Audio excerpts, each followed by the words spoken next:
Before returning to the college entrance exam, I became popular in the scientific community. Hey! Look who's back for more adventures. We love having you here to continue this story that keeps us all awake. Important note, all of this is pure fiction, so don't try any techniques you hear here in real life. Your neighbor might call the cops. This amazing novel and all its rights belong to the original author. We're just the ones giving it voice and drama. Are you enjoying the show? Prove it by subscribing to our YouTube channel and leaving that like that motivates us so much. And if you want VIP access to exclusive content, our Patreon is waiting with things you won't find anywhere else. Chapter 151, The Sun. The presentation concluded with another round of questions. The first questioner was none other than Professor Peng, academician Peng of Shandong University. Without any pretense of seniority, he approached the question earnestly and humbly. Wu Tong reviewed the presentation and carefully addressed it in detail. Regarding the reference to Wilson's theorem, I see. Thank you, Wu Tong.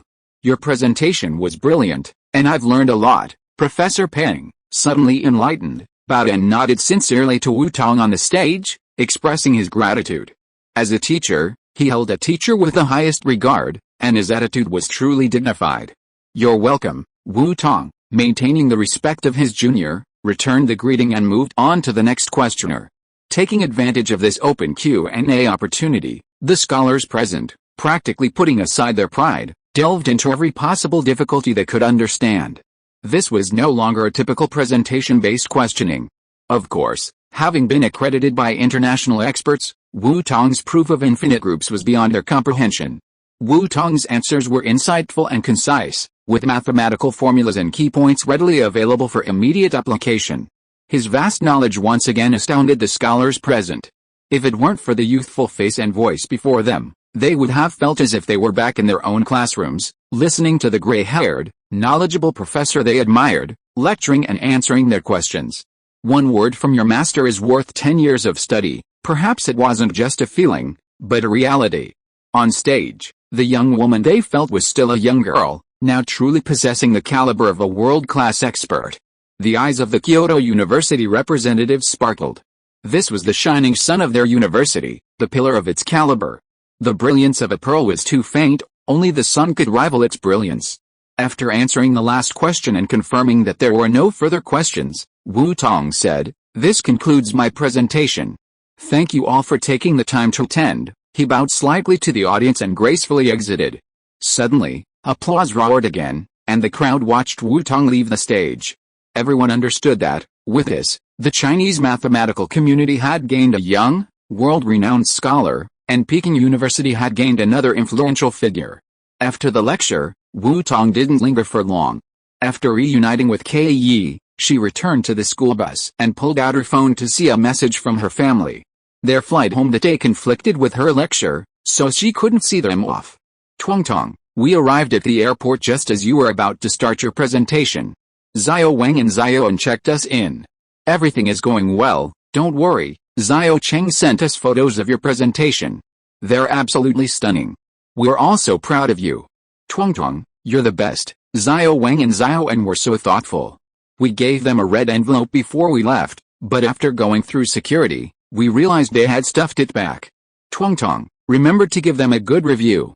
We're so sorry for the trouble they've caused them. Wu Tong beamed, reading through the messages from home with a cheerful smile. At the last, she couldn't help but give Cheng Yi a thumbs up and said sincerely, Brother Yi. Thank you, Brother Wang, and Sister An for your hard work. My family says you're all fantastic.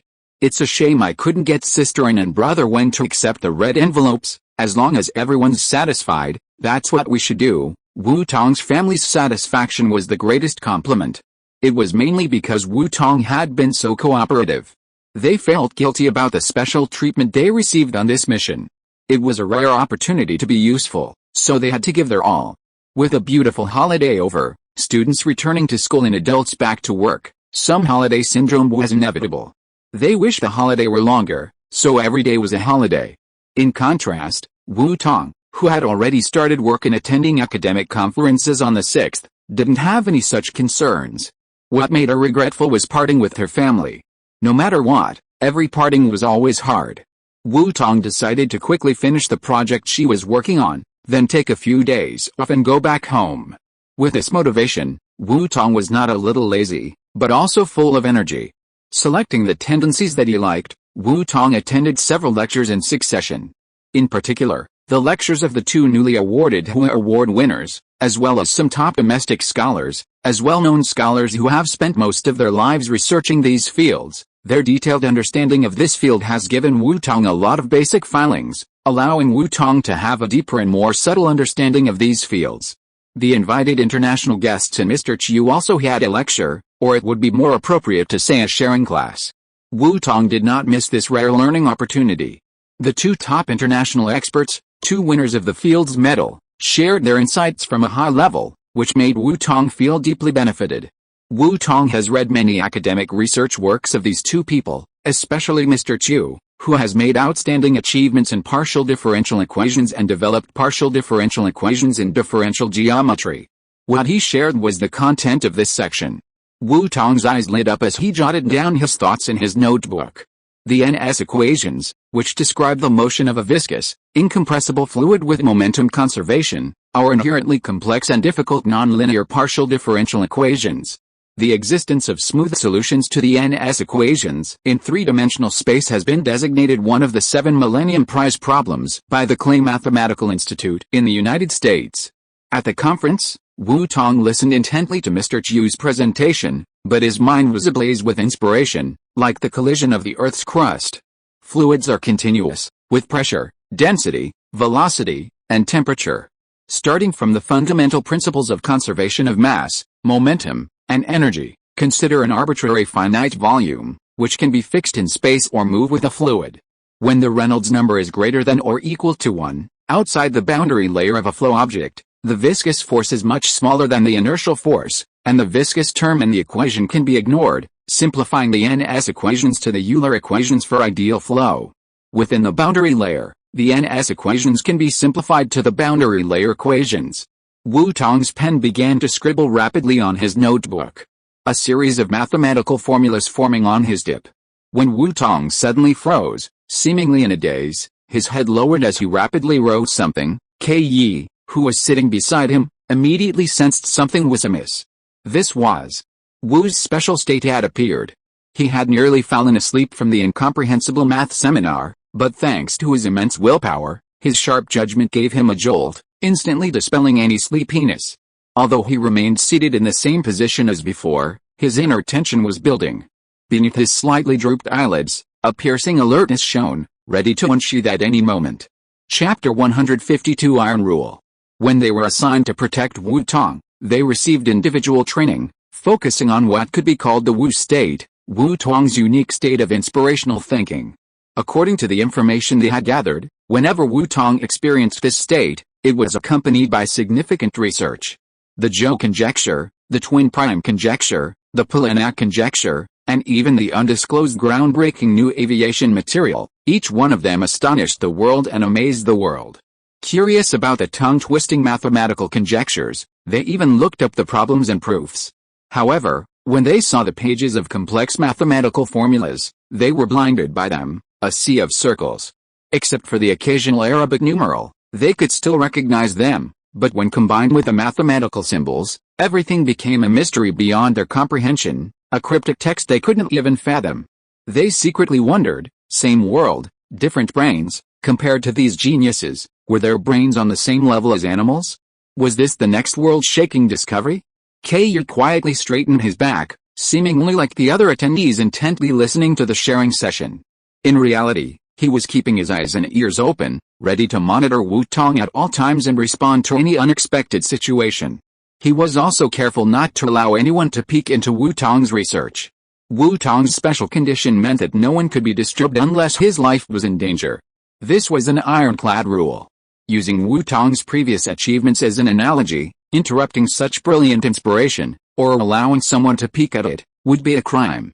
The damage caused would be immeasurable. Wu Tong couldn't control the circumstances surrounding his inspiration, but protecting him from interruption and theft was their mission. Limit solving? Quantum mechanics. Homogeneous equilibrium methods, Fourier transforms. Wu Tong, in a frenzy of thought, her past literature raced through her mind. Knowledge points danced in a dance, each with its own analogy, forming clues that, As she worked through them, gradually formed a turbulence model. It evolved further, transforming into mathematical equations that flowed from Wu Tong's pen. For a moment, Wu Tong felt as if she had touched upon that chord, but it was only a feeling. Her accumulation was still insufficient, preventing her from reaching a higher level.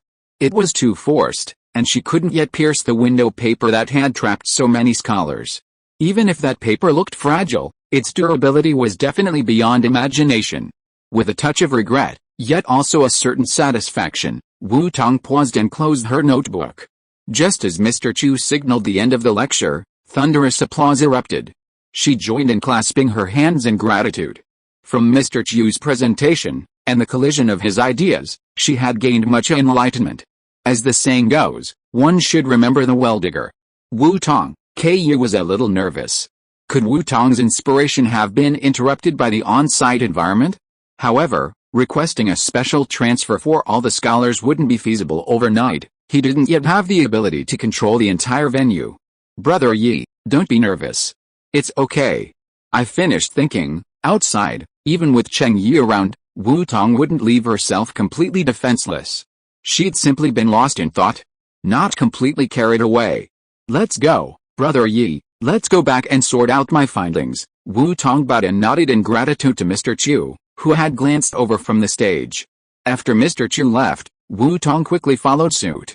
Wu Tong, I'm so glad you came to my lecture. Wu Tong and Cheng Yi were the first to leave the venue, nimbly catching up with Mr. Chu heading to the lounge. Mr. Chu, delighted to see Wu Tong, smiled and shook his hand. Wu Tong expressed her gratitude again. Thank you, Mr. Chu, for your guidance. It's helped me find a direction for my research. Having you gain something is perhaps the greatest accomplishment of this lecture. Mr. Chu smiled tolerantly. His minor disagreements with Kyoto University hadn't affected his relationship with this child. This child's achievements in number theory had left him stunned. Or perhaps, when he used the word child, it was simply the way an elder viewed a younger person, not a gesture of condescension, and he had no right to look down on her. This child's achievements had already brought her international fame, established her in the world, and made her a truly top scholar, on his level. But, if he remembered correctly, hadn't Wu Tong's research always been in number theory? How could she still have the energy to pursue other areas? He couldn't help but ask, somewhat surprised, lately, you've been studying partial differential equations? Are you interested in that? She truly lived up to the envy of a top mathematical talent. It seemed that number theory didn't consume her entire attention, nor did it seem to burden her with much effort. Indeed, her impressive ability to solve two world-class mathematical conjectures in a single month, her masterful application of topology and group theory, and her effortless approach to addressing various angles in her presentations were enough to demonstrate Wu Tong's extensive mathematical knowledge. Such a talent was destined not to be confined to a single area. Wasn't he himself like that? Interests are always broad, interests are the best teachers. It was a joy to have Wu Tong and him share overlapping research areas. He would now have a peer with whom he could discuss his research. Wu Tong smiled shyly. I'm a little curious. I've been studying fluid mechanics and want to work on a project on limit solving of nonlinear partial differential equations. I've been reading some materials, and your explanation has really deepened my basic understanding of this topic. Limit solving, lim_x x equals 1, x, 0, lim 1 plus 1 slash x, x equals x. Mr. Chu raised an eyebrow, made some imaginary gestures with his hands, and discussed it with Wu Tong with great interest. Using limit formulas to solve nonlinear partial differential equations is a truly novel perspective. Is this from quantum mechanics? Generally speaking, it's more suitable for applications to Yang-Mills existence and the mass gap. This kid has a wide range of knowledge, and he's probably good at physics. Without a basic foundation, one wouldn't dare touch quantum mechanics, and yet he can handle it so cleverly. I considered stream functions before, but when I plugged them in, I found it didn't work. A mathematical limit refers to a variable in a function that, while forever increasing, or decreasing, gradually approaches a certain value a, yet never overlaps with a, infinitely close yet never reaching a. Wu Tong wanted to push this limit a step further. I've seen Diopan's approximation before. Chapter 153, Chaos. As Wu Tong and Mr. Chu's discussion deepened, this in-depth and intuitive exchange of ideas brightened Wu Tong's eyes. The direction she had just determined became even clearer. She felt as if she could deduce it with the smoothness of a pen. Wu Tong's thoughts expanded and deepened, even reaching a new realization. The literature she had read was vast and complex, much of it stored in her immediate memory. In these unforeseen encounters, sparks of inspiration could arise, further expanding her thoughts. "Thank you, Mr. Chu, for your guidance." After a long pause, the two men paused, and Wu Tong bowed deeply in gratitude. Mr. Chu's eyes lit up as well, and he waved his hand, adding, "I've also learned something from discussing this with you. We've been able to teach each other. Your foundation in partial differential equations and fluid mechanics is no less profound than your number theory." Everyone thought they overestimated Wu Tong, but in reality, Wu Tong's mathematical expertise had only scratched the surface. This was the kind of intuitive experience that only comes from in-depth mathematical discussions with Wu Tong. He had won the Fields Medal for his Kabila conjecture, but he seemed to foresee Wu Tong raising the bar infinitely, and the Fields Medal would be honored by her. Andrew's exclamation that Gauss was still alive was true. Given Wu Tong's expertise in partial differential equations and physics, Mr. Chu wouldn't be surprised if she were to reveal she had proved the Navier-Stokes equations. Before saying goodbye, Mr. Chu left Wu Tong a cryptic message: "Please allow me to congratulate you in advance, and keep me in suspense." His earlier recommendation from Hida was perfectly timed. No one could be more suitable than Wu Tong. After bidding farewell to Mr. Chu, Wu Tong returned directly to school. She had learned a lot from the Congress, and it was time to sort it out. She had also compiled part of her paper on the co-bonding effect, and it was time to submit it as soon as possible. These two tasks alone would keep her busy for the entire month of October. Today was the 10th, and the first 10 days of October had already passed. Time always flew by. On the 12th, the Congress concluded. She was delighted. This discovery allowed her to take a small step forward on the immense mountain of the Stokes equations. While not enough to reach the summit, it solidified Wu Tong's understanding of the Stokes equations, and deepened her grasp of fluid mechanics and nonlinear partial differential equations. On the car ride back, Wu Tong promptly wrote down her thoughts on the discussion she had just had with Professor Chu. These reflections, for Wu Tong, were like pearls carefully collected by the waves, eventually to be strung together into a beautiful necklace that would dazzle the world. Literature review, deductions, experiments, and paper writing occupied Wu Tong's busy schedule. Over 2 days, with a quick appearance at the closing ceremony before immediately returning to campus, Wu Tong completed the design of a refined turbulence model, further laying the foundation for her ascent of the immense mountain of the Stokes equations.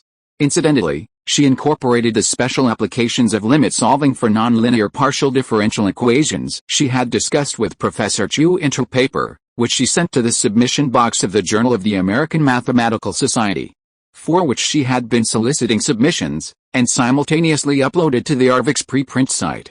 She had already published in 3 of the 4 top mathematics journals. Perhaps, next time she had a mathematical achievement, she could also publish on the last one, New Advances in Mathematics, so that she could have a neat table. Regarding the application of turbulence, she had actually gained a deeper understanding that day. She extended fluid mechanics to aerodynamics, which led to insights into Jin's trajectory. The application of Jin's trajectory led to the deduction of boost, acceleration, and the ability to change trajectory at any time. However, this was completely unsuitable for publication. Wu Tong simply wrote down her insights in a confidential document, locked away on her work computer. She planned to take time to gradually refine them and submit them through a special process, hoping to contribute something useful to the development of New China's security. After that, Wu Tong devoted all her time to the co-bonding effect paper, which had already been initially started. This paper was probably her longest overdue manuscript. It suddenly struck her that she, too, was easily disliked the old. She had gained so much from the Mathematical Society Congress, and she was so busy sorting out the new findings that the old ones were put off. Fortunately, she spent her vacation days with her family, and made good use of her evenings.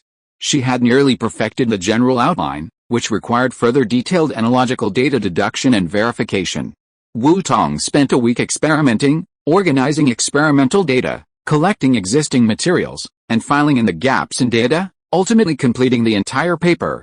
The paper's title was simply on the discovery and verification of a special co-bonding effect. The abstract reads, "While studying titanium, a special co-bonding effect was discovered, leading to targeted experiments, Wu Tong focused primarily on the discovery of this unique mechanism, refraining from elaborating on the fascinating details of the co-bonding effect and its relationship to material composition. Science has no borders, but scientists do, and Wu Tong meticulously preserved what was necessary. After completing the paper, Wu Tong sent it to Professor Chang, who contacted her superiors for verification and confirmation. She would then send it out after confirming that there were no issues. She wouldn't have felt much of a problem if she hadn't sent it out. Wu Tong was actually more delighted by her discoveries than by the honors or prize money she had received. Those were incidental, unnecessary now that she was free from financial worries. With millions in prize money stashed in her bank account, a house already secured, and aside from plans to buy a car, she had no extravagant spending needs. Wu Tong could say she was financially independent, free from life's worries, and at the moment, financially secure. Partial differential equations have always been a hot topic, with widespread applications in mathematics, physics, and engineering. As soon as Wu Tong's paper was published, it caught the attention of scholars who had been following this field for years. At first glance, the title and abstract, Nonlinear Partial Differential Equations and Limit Formulas? What kind of amateur scientist had forcefully combined these two? Like pouring water into a frying pan? The intended recipient would be bruised. However, as they tried to look away, their eyes caught the author's name and they were stunned. Wu Tong, this. Many people's instinctive reaction was to check the author's background. Upon first glance, they saw the proof of the three conjectures. It was Wu Tong, the prover of the three conjectures in number theory. She had achieved new results, and surprisingly, it involved a cross-disciplinary field, partial differential equations. Upon seeing this, all the scholars who noticed overturned their initial denial. Wu Tong's past achievements were her strongest guarantee, her absolute foundation. Anyone who saw anything associated with this name would dare to dismiss Wu Tong's achievements without further research and confirmation. Chapter 154 Countdown. Almost instinctively, all the scholar chose to download the pre-printed paper uploaded by Wu Tong, printing it out or studying it directly on their computer screens. This observation silenced all those knowledgeable in the field. It wasn't that water and hot oil couldn't be mixed, resulting in a mutually destructive outcome. It depended on the operator's ability to process the water into fuel for the oil. Just because they couldn't do it didn't mean no one could, it was simply because their perspective was narrow. Wu Tong, a mathematical genius from the East, had accomplished it. Using limit formulas, she wrote a new chapter for nonlinear partial differential equations, demonstrating the potential for further expansion of nonlinear differential equations. Even the finishing touch of the Langlands program was so impressive that it made people clap their hands in admiration, exclaiming, "What a masterstroke, a truly brilliant stroke of genius." They seemed to have glimpsed a glimpse of the grand unification of mathematics. Only a genius of such extraordinary talent could create such a world-shaking solution. She has inspired others studying the NS equations. This is undoubtedly another significant achievement, and Wu Tong's first in a field other than number theory. Just as the Zhou conjecture that marked her rise to prominence astonished the world, no one can easily determine Wu Tong's limit. Many people, seeing Wu Tong's lack of new achievements in September, derided her as a mere meteor. But unexpectedly, before October was even halfway through, Wu Tong unleashed such a monumental research result, continuing to amaze the world. Wu Tong's success has unleashed another bombshell in the depths of mathematics. Given the profound and difficult nature of mathematics, it's not uncommon for it to take 10, 20, or even a lifetime to produce a major breakthrough. It's only been a little over a month since her last mathematical achievement. Compared to the sheer difficulty of producing mathematical results, this speed is lightning fast. And some people still say Wu Tong's talent has run out? It's more like their own narrow-mindedness, their own blindness, their eyes clouded by something.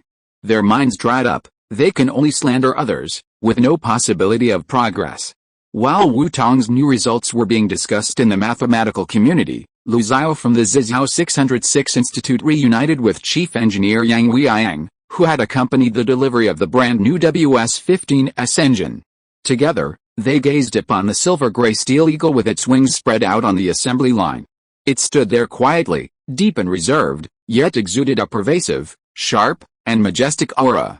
Standing still, it resembled a lurking dragon, poised to strike with lightning speed. Indeed, after the 606 Institute's tireless work, Over time and shifts, the entire J-20 was built in just 1 month. The assembly process involves over 14,000 parts, encompassing over 1,200 steps. Each one is meticulously refined, with a gap tolerance between each component limited to 0.1 millimeters. It was his engineers at the 606th Institute, including him, who rebuilt and constructed a complete production chain, establishing 3 production lines. Components were grouped and handcrafted, assembled one by one. Years of painstaking effort culminated in the now hidden dragon, the Huilong. Upon its unveiling, many engineers burst into tears. Years of anonymity, years of painstaking effort, finally made the Huilong a reality. Witnessing its birth, they felt their lives were truly worth it. Lu Xiao was also overcome with excitement. At the height of his career in physics, he received news from China that the engines purchased by China had been dug up and buried by its former leader, resulting in heavy losses. His grandfather, heartbroken and enraged, was hospitalized and gravely ill. He resolutely decided to return to China and devote himself to national development. 7 years had passed, from the initial security system to the array radar, the J-7 and J-8 modifications, the design of new fighter jets, the organizational approval process, and finally the J-20 project. He had lost count of the years, toiling day and night. Now, he was finally about to achieve his ultimate victory, fulfilling his original ambition to build a world-class fighter jet for the nation. With Wu Tong's assistance, he had already successfully perfected the optimal layout of this world-class fighter jet. The original blueprints and models, tested in wind tunnels, became the Kanglong aircraft before him. Now all that was needed was this world-class, or perhaps even the most powerful, engine chief engineer Yang had sent to give the dragon its powerful heart, making it a truly mighty dragon dominating the East and commanding all. We've already conducted experimental assembly tests with this spare engine, adjusted the fuselage's center of gravity, pre-programmed the flight control, conducted stability tests, and adjusted the combustion system. Now all that's left is installing the real heart. Lu Xiao looked expectantly at Chief Engineer Yang. Experimental personnel from the 614th Institute and the 606th Master Corps were unpacking the WS-15S from its protective packaging. With it installed, the Huilong would truly come alive. The previous spare engine, merely a modified exterior, had enabled the Huilong to move, successfully gliding 100 meters or so. Its fuel, radar, avionics, hydraulics, flight control, weapons, and other systems were verified to be functioning flawlessly. But ultimately, it wasn't the Huilong's true heart. We're looking forward to it too. Yang Wei was equally moved. The exceptional data from the ground tests showed this powerful heart had truly been reborn. Next, it would embark on a brand new voyage, installed in the Huilong, and undergoing the test of high altitude. But Yang Wei was utterly confident that his WS-15S, his Fire Phoenix, would be flawless. Every design was the pinnacle of current perfection, every build executed to exacting standards. The new T5 fan blade material performed exceptionally well. As long as Lu Xiao's airframe was sound and the test pilots had meticulously honed their skills for the Huilong's ace aircraft, there wouldn't be any problems. Meeting Chief Engineer Yang's resolute gaze, Lu Xiao silently raised his hand in a solemn military salute. They were all soldiers, and this was the highest form of respect. Then, Lu Xiao waved his hand firmly, issuing the order. Final optimization and adjustments begin. With Lu Xiao's command, all the engineers and workers in the assembly shop sprang into action. The 2 most skilled engineers from the 606th Institute were already at full strength, removing the canopy and testing the rivet thickness and smoothness. These 2 engineers, arguably the most precise, were level 8 workers. They executed all of Huilong's high-precision riveting with their tools, hammer and chisel at a stroke. After repeated flaw detection and final adjustments, Lu Xiao clenched his fist and issued the most important instruction: install WS-15S. The countdown to the first trial flight sounded in the hearts of all those who were working hard. Chapter 155 Invitation. The J-20's flawless launch, exceeding expectations, was a result of the tireless efforts of the engineers and testers on the front lines. One key figure also contributed to its remarkable achievement. After the WS-15S was successfully installed in the designated heart position, Lu Xiao made the first invitation call. It was past 9 in the evening when the confidential phone rang. Wu Tong was in her dormitory, further refining her ballistics insights, derived from fluid mechanics. After completing her current project, she wanted to complete this important project as quickly as possible. Because it was so sensitive, Wu Tong only dared to work on it in her own dorm room. Her previous confidentiality training paid off, and she was deeply concerned about confidentiality and her personal safety. Life wasn't easy. Raising her to this age wasn't easy for her parents, and foreseeing the future was even more difficult. Her life was precious, and she had a large family behind her. If anything happened to her, her family would be devastated. Therefore, she cherished her life deeply. Wu Tong answered the call immediately. This confidential number had no restrictions. No matter when it rang, she had to answer it immediately. Of course, when nothing was going on, the phone rarely rang, as if it didn't exist. Wu Tong, we succeeded. Welcome to witness the J-20's maiden flight, Lu Xiao's voice echoed amidst the cheers of the audience. His usually calm voice, but this time, Wu Tong could hear a rising chorus of joy. The J-20's successful landing was truly a cause for great joy. It's landed? So soon? That's fantastic. Thank you. It's my honor. I'll definitely be there. How do I get there? Wu Tong was overjoyed upon hearing this. This was much earlier than she had expected. She had assumed she'd have to wait until after the Lunar New Year, but unexpectedly, just over a month later, she'd already received an invitation to witness the maiden flight. This was significantly earlier than she'd ever remembered the J-20's maiden flight.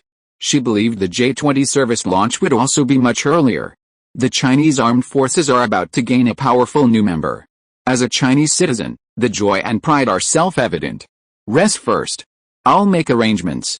Someone will come pick you up through special channels, Lu Xiao instructed with a smile upon Wu Tong's unhesitating response. Even if he had to arrange a special plane, he would ensure Wu Tong arrived in Zizhou to witness the maiden flight. Fast? They just hoped it could be faster.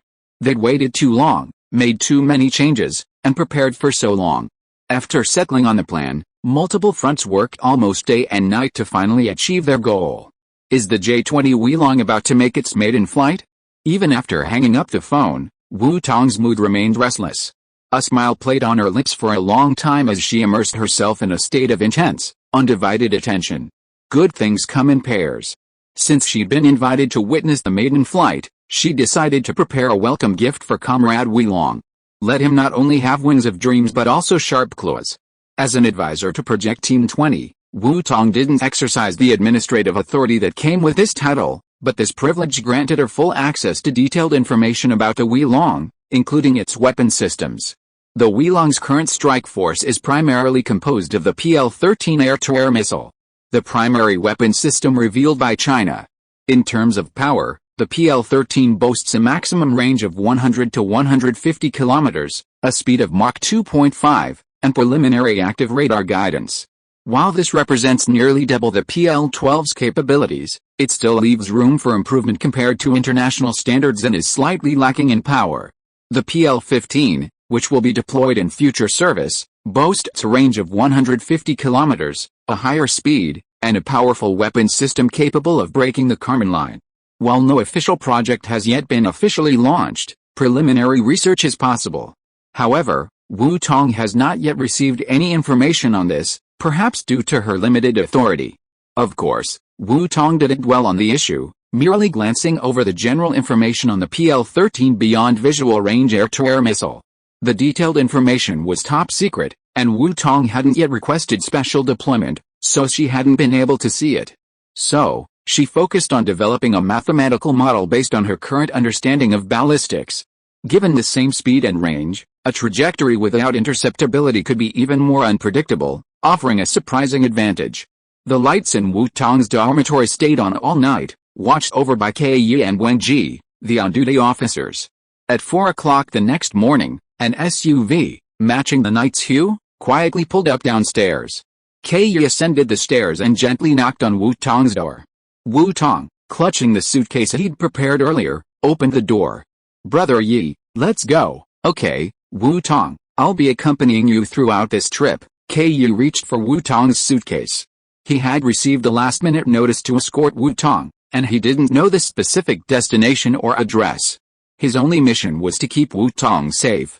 "Teacher," after going downstairs and opening the car door, Wu Tong saw Elder Chang, smiling at her from the back seat. Teacher, were you going with her to see the maiden flight? This was a sudden surprise. Surprise, huh? I'm kind of borrowing your favor, so we're going together, Elder Cheng said with a smile. He had just led the review of Wu Tong's paper yesterday, and today he was helping her submit it to her chosen scientific journal. Still ecstatic about Wu Tong's upcoming publication in a top-tier journal on materials science, just as she was about to retire for the night, she received a call from Lu Xiao. The J-20 was about to undergo its first flight tests, and he couldn't wait to see it. Of course, he chose to fly with Wu Tong to witness it firsthand. Teacher, you're teasing me again. Do you need to borrow my favor? If you go, you're welcome, Wu Tong chuckled, climbed into the back seat, and Kei Yi took the passenger seat. The driver was a stranger to Wu Tong, but from the sharp aura surrounding him, Wu Tong had a rough idea of where he was coming from. After everyone was seated, a brief report was heard. 2 leaders, we are about to set off. As for where they were going, no specific information was disclosed. Wu Tong was relieved. Everything was arranged and she just had to cooperate. Under the cover of night, the car started and drove out of Jingda University steadily and headed in a remote direction. It was not until they arrived at the destination that Wu Tong discovered that their destination was actually a military airport. Within their sight, a transport plane was already parked steadily. The group got off the car, and the comrade in front led the 3 people to the transport plane. After saluting each other, they handed the 3 people over to another soldier who was waiting there. His task was to pick up the people and deliver them safely, thus completing the mission. The soldier waiting next to the transport plane raised his hand and saluted. Please board the plane, 2 leaders. We will take off in 10 minutes. Please fasten your seat belts as instructed.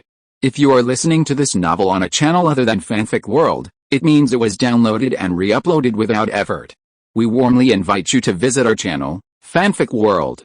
There you will find the original version of this story and many other novels of various genres. We look forward to seeing you dive into a world of incredible novels. Chapter 156 Test Flight. Wu Tong, be prepared. The planes here are different from civilian ones. They're much faster. As they boarded the transport plane, Cheng Lao, a veteran, warned them beforehand. 10 minutes, it was.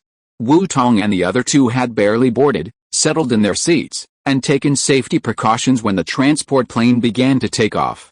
Amidst the roar, Wu Tong finally understood Cheng Lao's warning, what speed meant. Barely taxiing far, the transport plane soared skyward.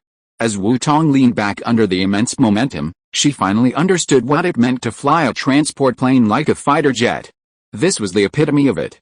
She realized that the excitement she'd created for her new material was just too much, but without the support of superior materials and performance, it wouldn't be able to withstand the intense excitement of these elite pilots. She felt she should work harder, researching and designing stronger materials to create a fighter jet with even better performance, capable of fully fulfilling the pilot's boundless ambitions. 2 hours later, the transport plane landed at a military airfield in Zizhou. Meanwhile, a jeep was already waiting nearby. The 3 people who had disembarked from the plane quickly boarded the waiting jeep. As the jeep sped by, a vast, desolate spectacle, a stark contrast to the desolate scenery of Shangjing, enveloped them. The morning sun, rising from the desert horizon, cast a shadow on the yellow sand, a breathtaking spectacle of majestic beauty. Wu Tong had never been to such a place before, and the energy she'd expended after a sleepless night was replenished by the morning light streaming through the window. The morning sun purple Qi began to flow, replenishing Wu Tong's energy. She gazed out the window with eager interest. Do you like it here? After watching the maiden flight, ask Lu Xiao to arrange a guide for you to explore. You can't stay stuck in school all day. Seeing more people broadens your horizons and sparks more fresh ideas. Cheng Liaobin dozed off, catching up on some sleep. By comparison, he lacked the energy of the younger generation. Overly excited by the exciting news yesterday, and having woken up extra early today, he felt a little tired. If it weren't for the anticipation of watching the J-20's maiden flight, the most comfortable thing right now would be to find a comfortable bed and fall into deep sleep. He'd been to Zizhou so often, and had even eaten a lot of dust here over the years, that the place had long since lost its novelty. However, seeing Wu Tong admiring the scenery outside the window with such a keen eye, he couldn't help but smile and offer a suggestion. He'd seen it many times, but Wu Tong's first visit to Zizhou was naturally different. No, teacher, I'm busy now. When I'm done with my vacation, I'll come and visit." Anticipating that he might not have much time for sightseeing, Wu Tong shook his head slightly. "Just a look is enough. We don't have to visit any tourist attractions." As they spoke, they had already arrived at the 606th Institute. From the outside, it looked like an ordinary factory, nothing like the importance of a research center. However, from the moment they approached, Wu Tong could sense the scrutiny, a signal that this place was something special. Lu Xiao was already waiting at the entrance, and his tall, graceful figure was visible from a distance before the car even stopped. "Mr. Cheng, Wu Tong, welcome. You've come so early this morning." As the car stopped, Lu Xiao stepped forward to greet them, personally opening the door for Mr. Cheng. "It's no trouble at all to be here to see the maiden flight." Mr. Cheng stepped out, his spirits brimming with anticipation. Wu Tong and Cheng Yi exited from the other side, following the two middle-aged men who had greeted Lu Xiao. "Wu Tong, I've long admired you. It's a shame we didn't meet earlier. I'm finally meeting you in person." Lin Hemming smiled and extended his hand to Wu Tong. Seeing Wu Tong's confusion, he didn't wait for an introduction before introducing himself. "I'm Lin Hemming from the Aviation Group, General Manager of the Aviation Group. He's the one who approved your funding." Mr. Cheng added a few details. "Mr.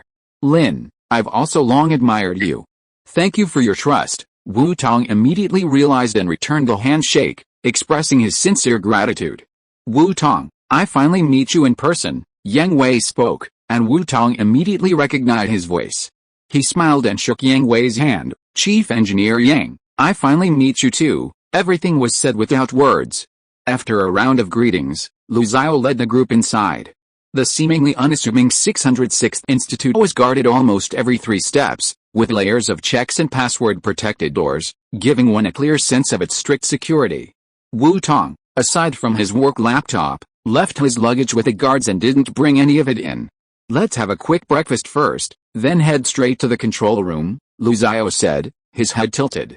Wu Tong didn't want to be seen in public.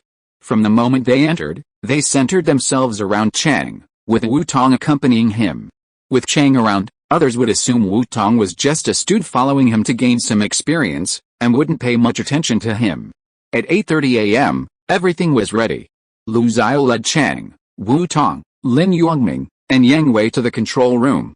With Lu Xiao's instructions, the final inspection began. The hangar door slowly opened, and through the glass of the control room, a dark gray steel eagle could be seen slowly gliding out.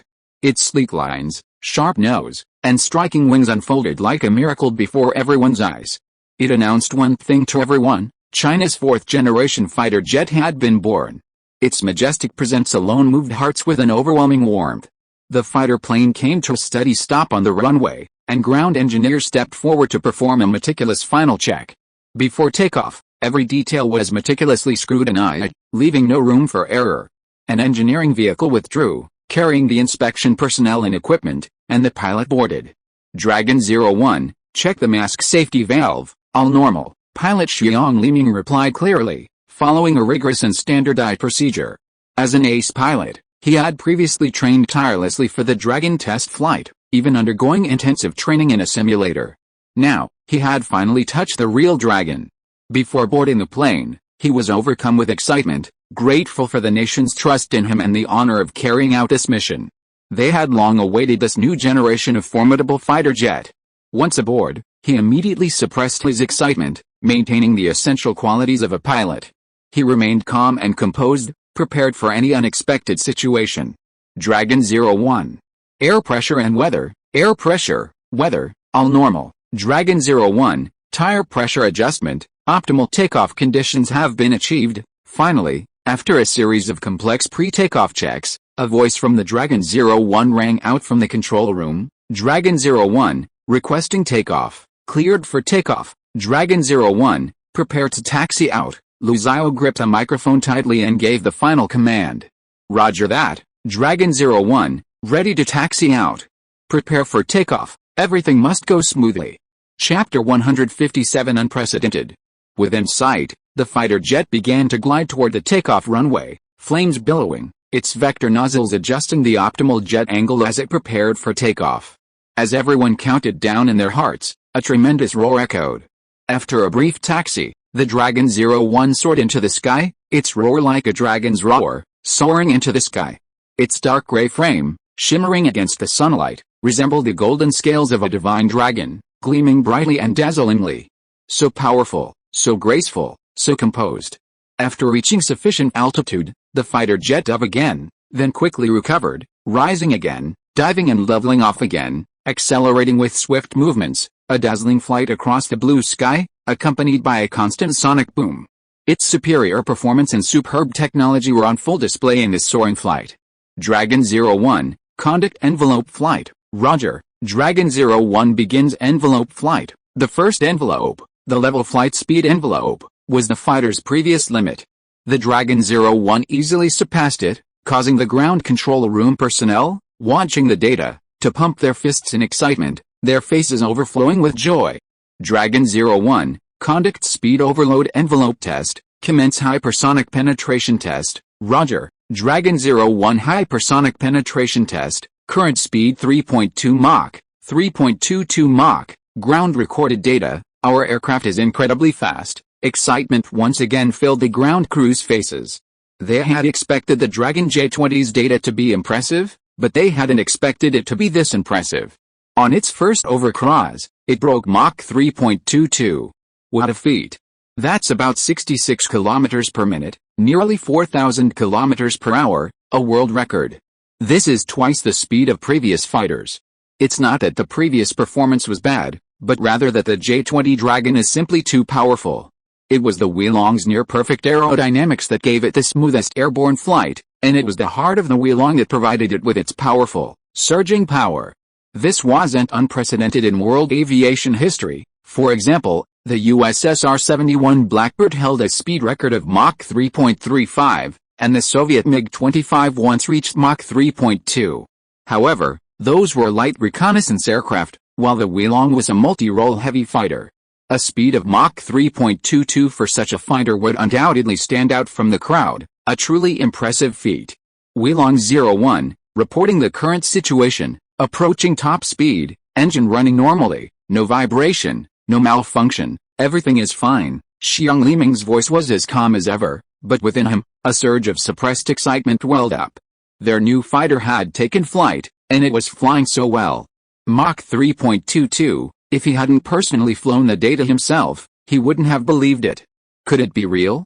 From the moment the J-20 project was launched, they began selecting the best of the best, selecting the top pilots, and then training and eliminating them, ultimately leaving only the most elite personnel to prepare for the new fighter.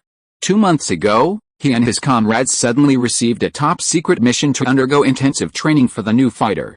Hours of daily flight training, repetitive, intense ground physical training, hundreds of thousands of operations and instructions, and the hundreds of thousands of words in the flight manual. He memorized them all.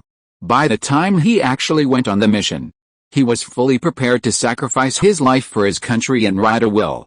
However, he hadn't expected to achieve such a record-breaking performance. The fighter pilots who fly him know the aircraft's performance best, and he felt that his Dragon wasn't truly pushed to its limits. He was dazzled by the data, thinking it was just a little short of reaching its limit. It was his fault, and he would conduct a self-reflection after disembarking. Dragon 01, maintain supersonic cruise. Dragon 01, conduct a high angle of attack loop. Dragon 01, prepare to pull up for a super maneuver. With each command, the Dragon 01, in a breathtaking spiral, entered a roll while maintaining a steep climb, executing a smooth and seamless recovery from the intense maneuver. Launch. Dragon 01, report on flight control status. Engine normal, flight control working well. No twitching during the high angle of attack super maneuver. Based on the Dragon 1's speed and current fuel consumption, the ground crew quickly deduced that the Dragon's maximum cruising range could reach 20,000 kilometers, and its maximum combat radius at least 6,000 kilometers. These figures, previously unimaginable, have now become a reality, soaring through the blue skies, truly embodying the concept of beyond visual range, BVR. The Chinese fighter jet has overtaken the competition to reach the pinnacle of global dominance, leaving the Raptor, once their formidable opponent, a force to be reckoned with. Tears streamed down the eyes of countless engineers. Their Huilong was truly a mighty dragon that shook the world. Yang Wei looked up at the blue sky. Even though he could no longer see Wei Long, tears still welled up in his eyes. He had done it. He had provided Wei Long with a top-notch heart, allowing it to soar into the skies and be invincible. Thank you, Wu Tong.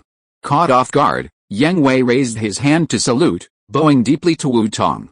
Boss Yang, you can't do that. Wu Tong took a step forward and lifted Yang Wei up.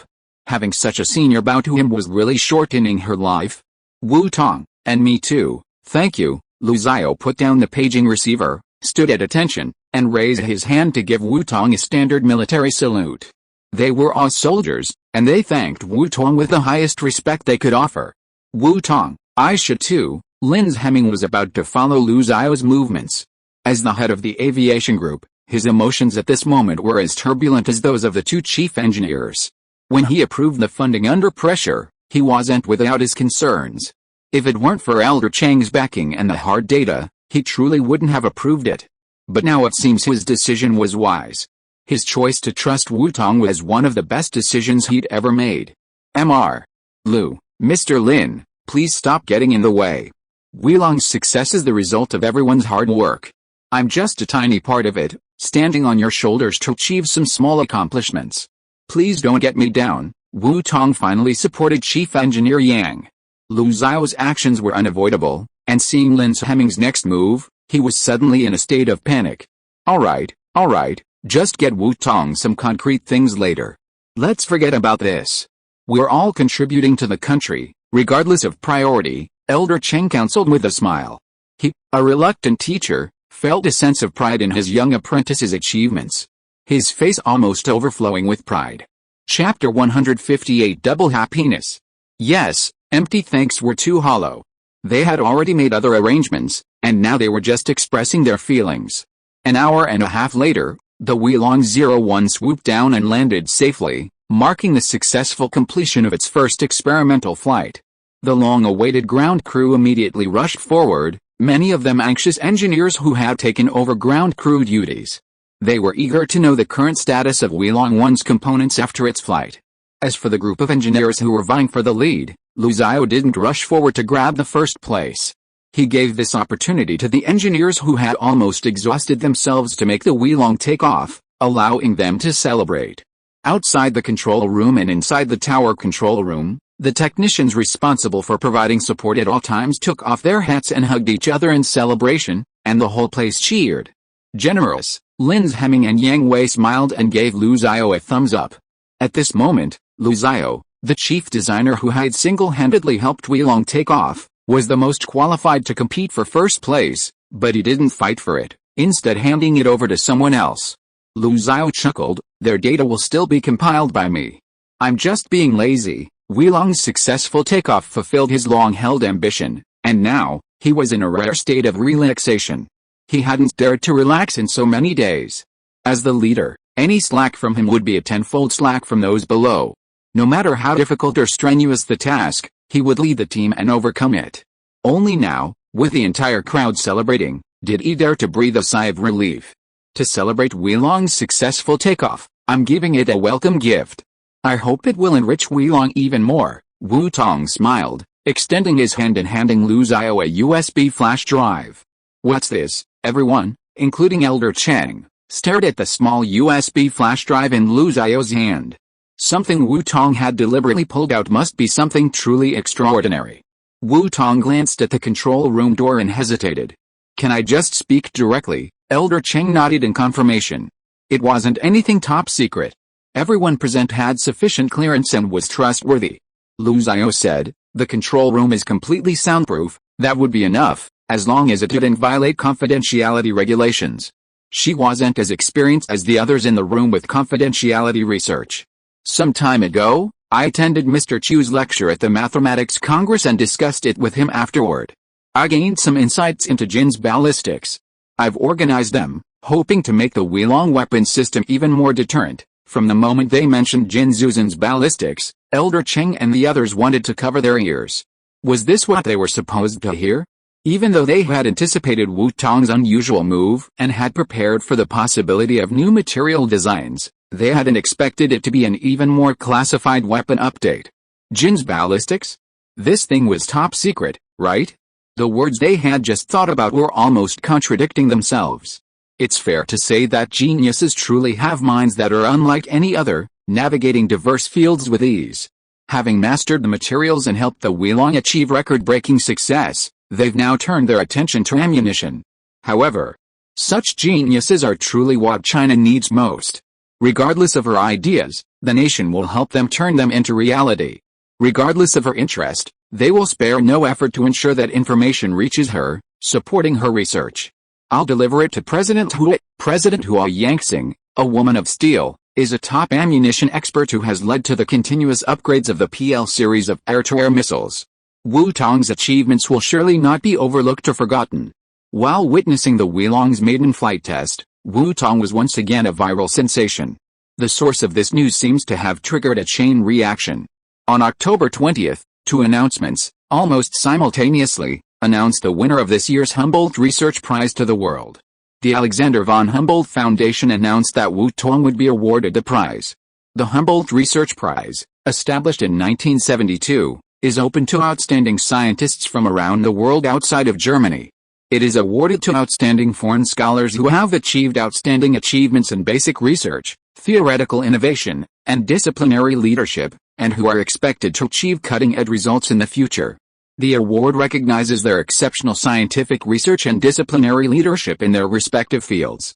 Wu Tong is this year's brightest rising star in the basic sciences sector. She meets the nomination requirements perfectly. As the nominee, she has achieved internationally influential academic results. The three conjectures are a surefire guarantee for Wu Tong, and she will be a contender no matter where she goes this year. The nominee must remain active in academia and pursue scientific research for the next few years. Wu Tong clearly has her lifelong commitment to mathematics. Given her current achievements, no one doubts she will abandon it. The nominee must adhere to academic standards and scientific ethics, a matter for global scrutiny. Meanwhile, as if in a competition, the American Mathematical Society announced the winner of this year's Cole Prize in Number Theory, Wu Tong from China. This award, presented by the American Mathematical Society, is divided into two major areas, algebra and number theory, and is given to mathematicians who have made outstanding contributions in these two fields. This award is not entirely international, it is only given to members of the society who have published outstanding articles in American journals. Wu Tong has published outstanding works in the Annals of Mathematics and the Journal of the American Mathematical Society. This year, no scholar has achieved more impressive results than Wu Tong. After research and recommendations from prominent domestic scholars, primarily those at Princeton, the American Mathematical Society decided to award Wu Tong this year's Cole Prize in Number Theory for her significant contributions to mathematics, and also granted her membership. With two major international awards announced in quick succession, the news of Wu Tong's award spread back to China, and major media outlets, sensing the buzz, immediately reposted it, sending the news into the spotlight, instantly generating widespread online buzz. Ramanujan Medal, Chernsheng Shen Mathematics Award, Humboldt Research Award, Cole Prize in Number Theory. My God sets sail this year, aiming to win every award in the mathematical world? Are you tired of winning awards?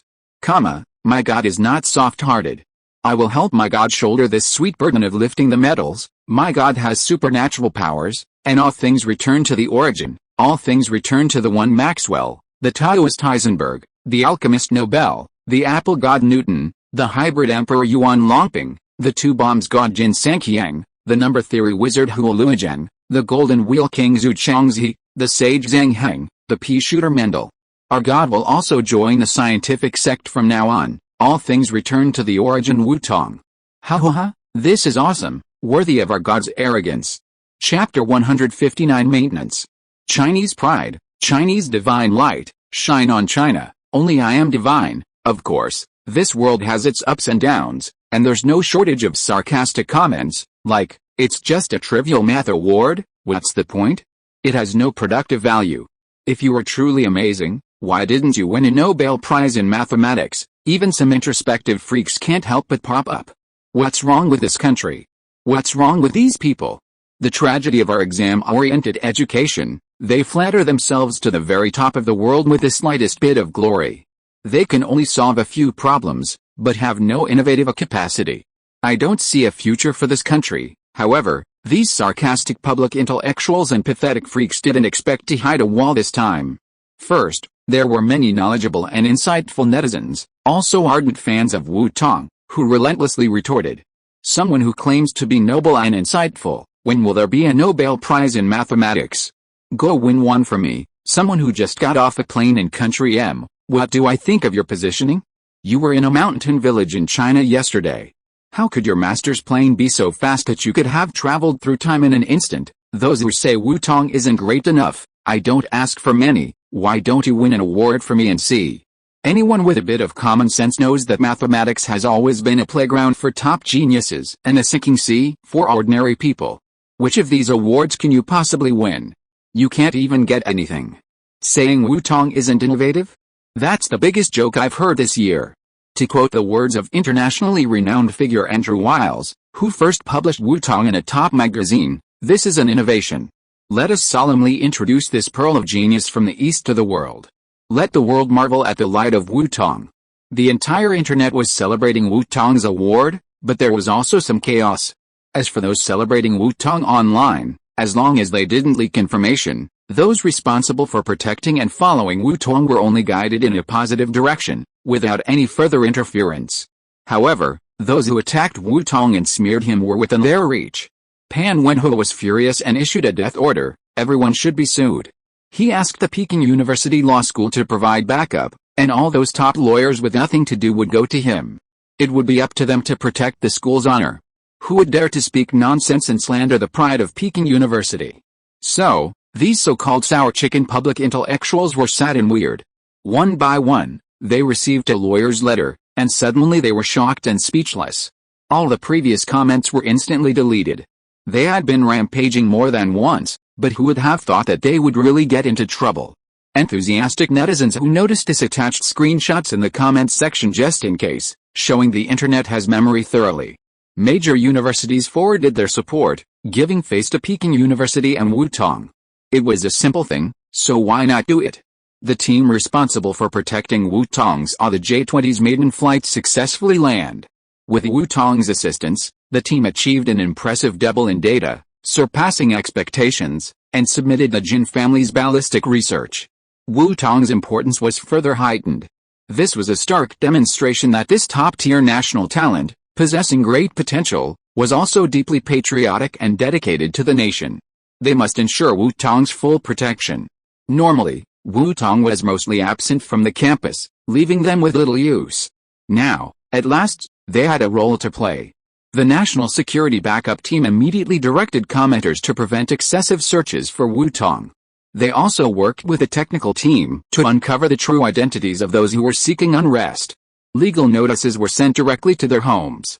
Those who violated the law must be apprehended and show no mercy.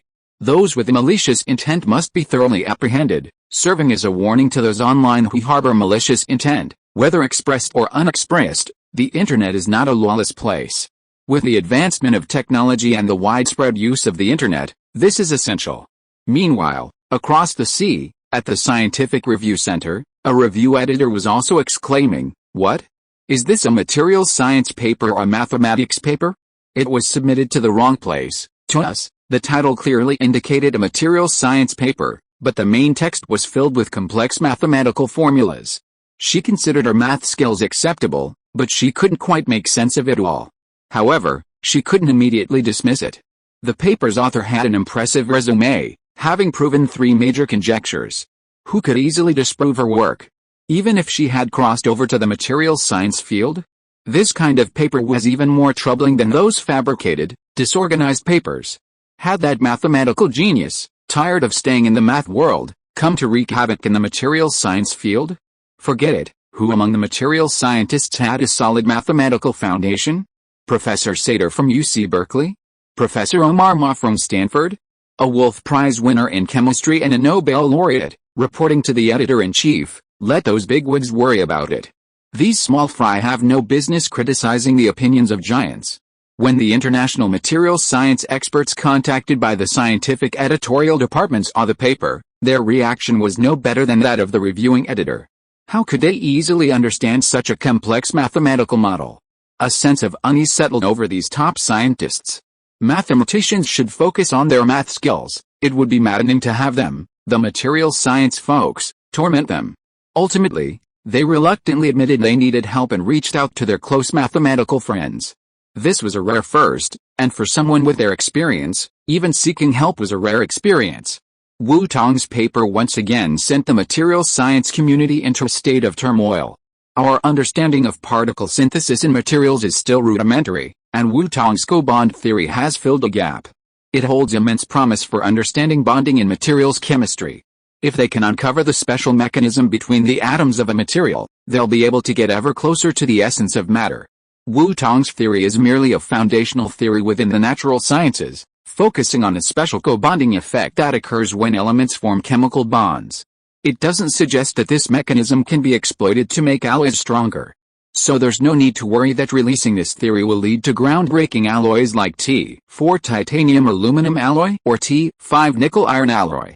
After all, even the discoverer of this formation mechanism can only rely on specialized deductions and directional judgment to select and combine elements, creating mutually reinforcing and transcendental results.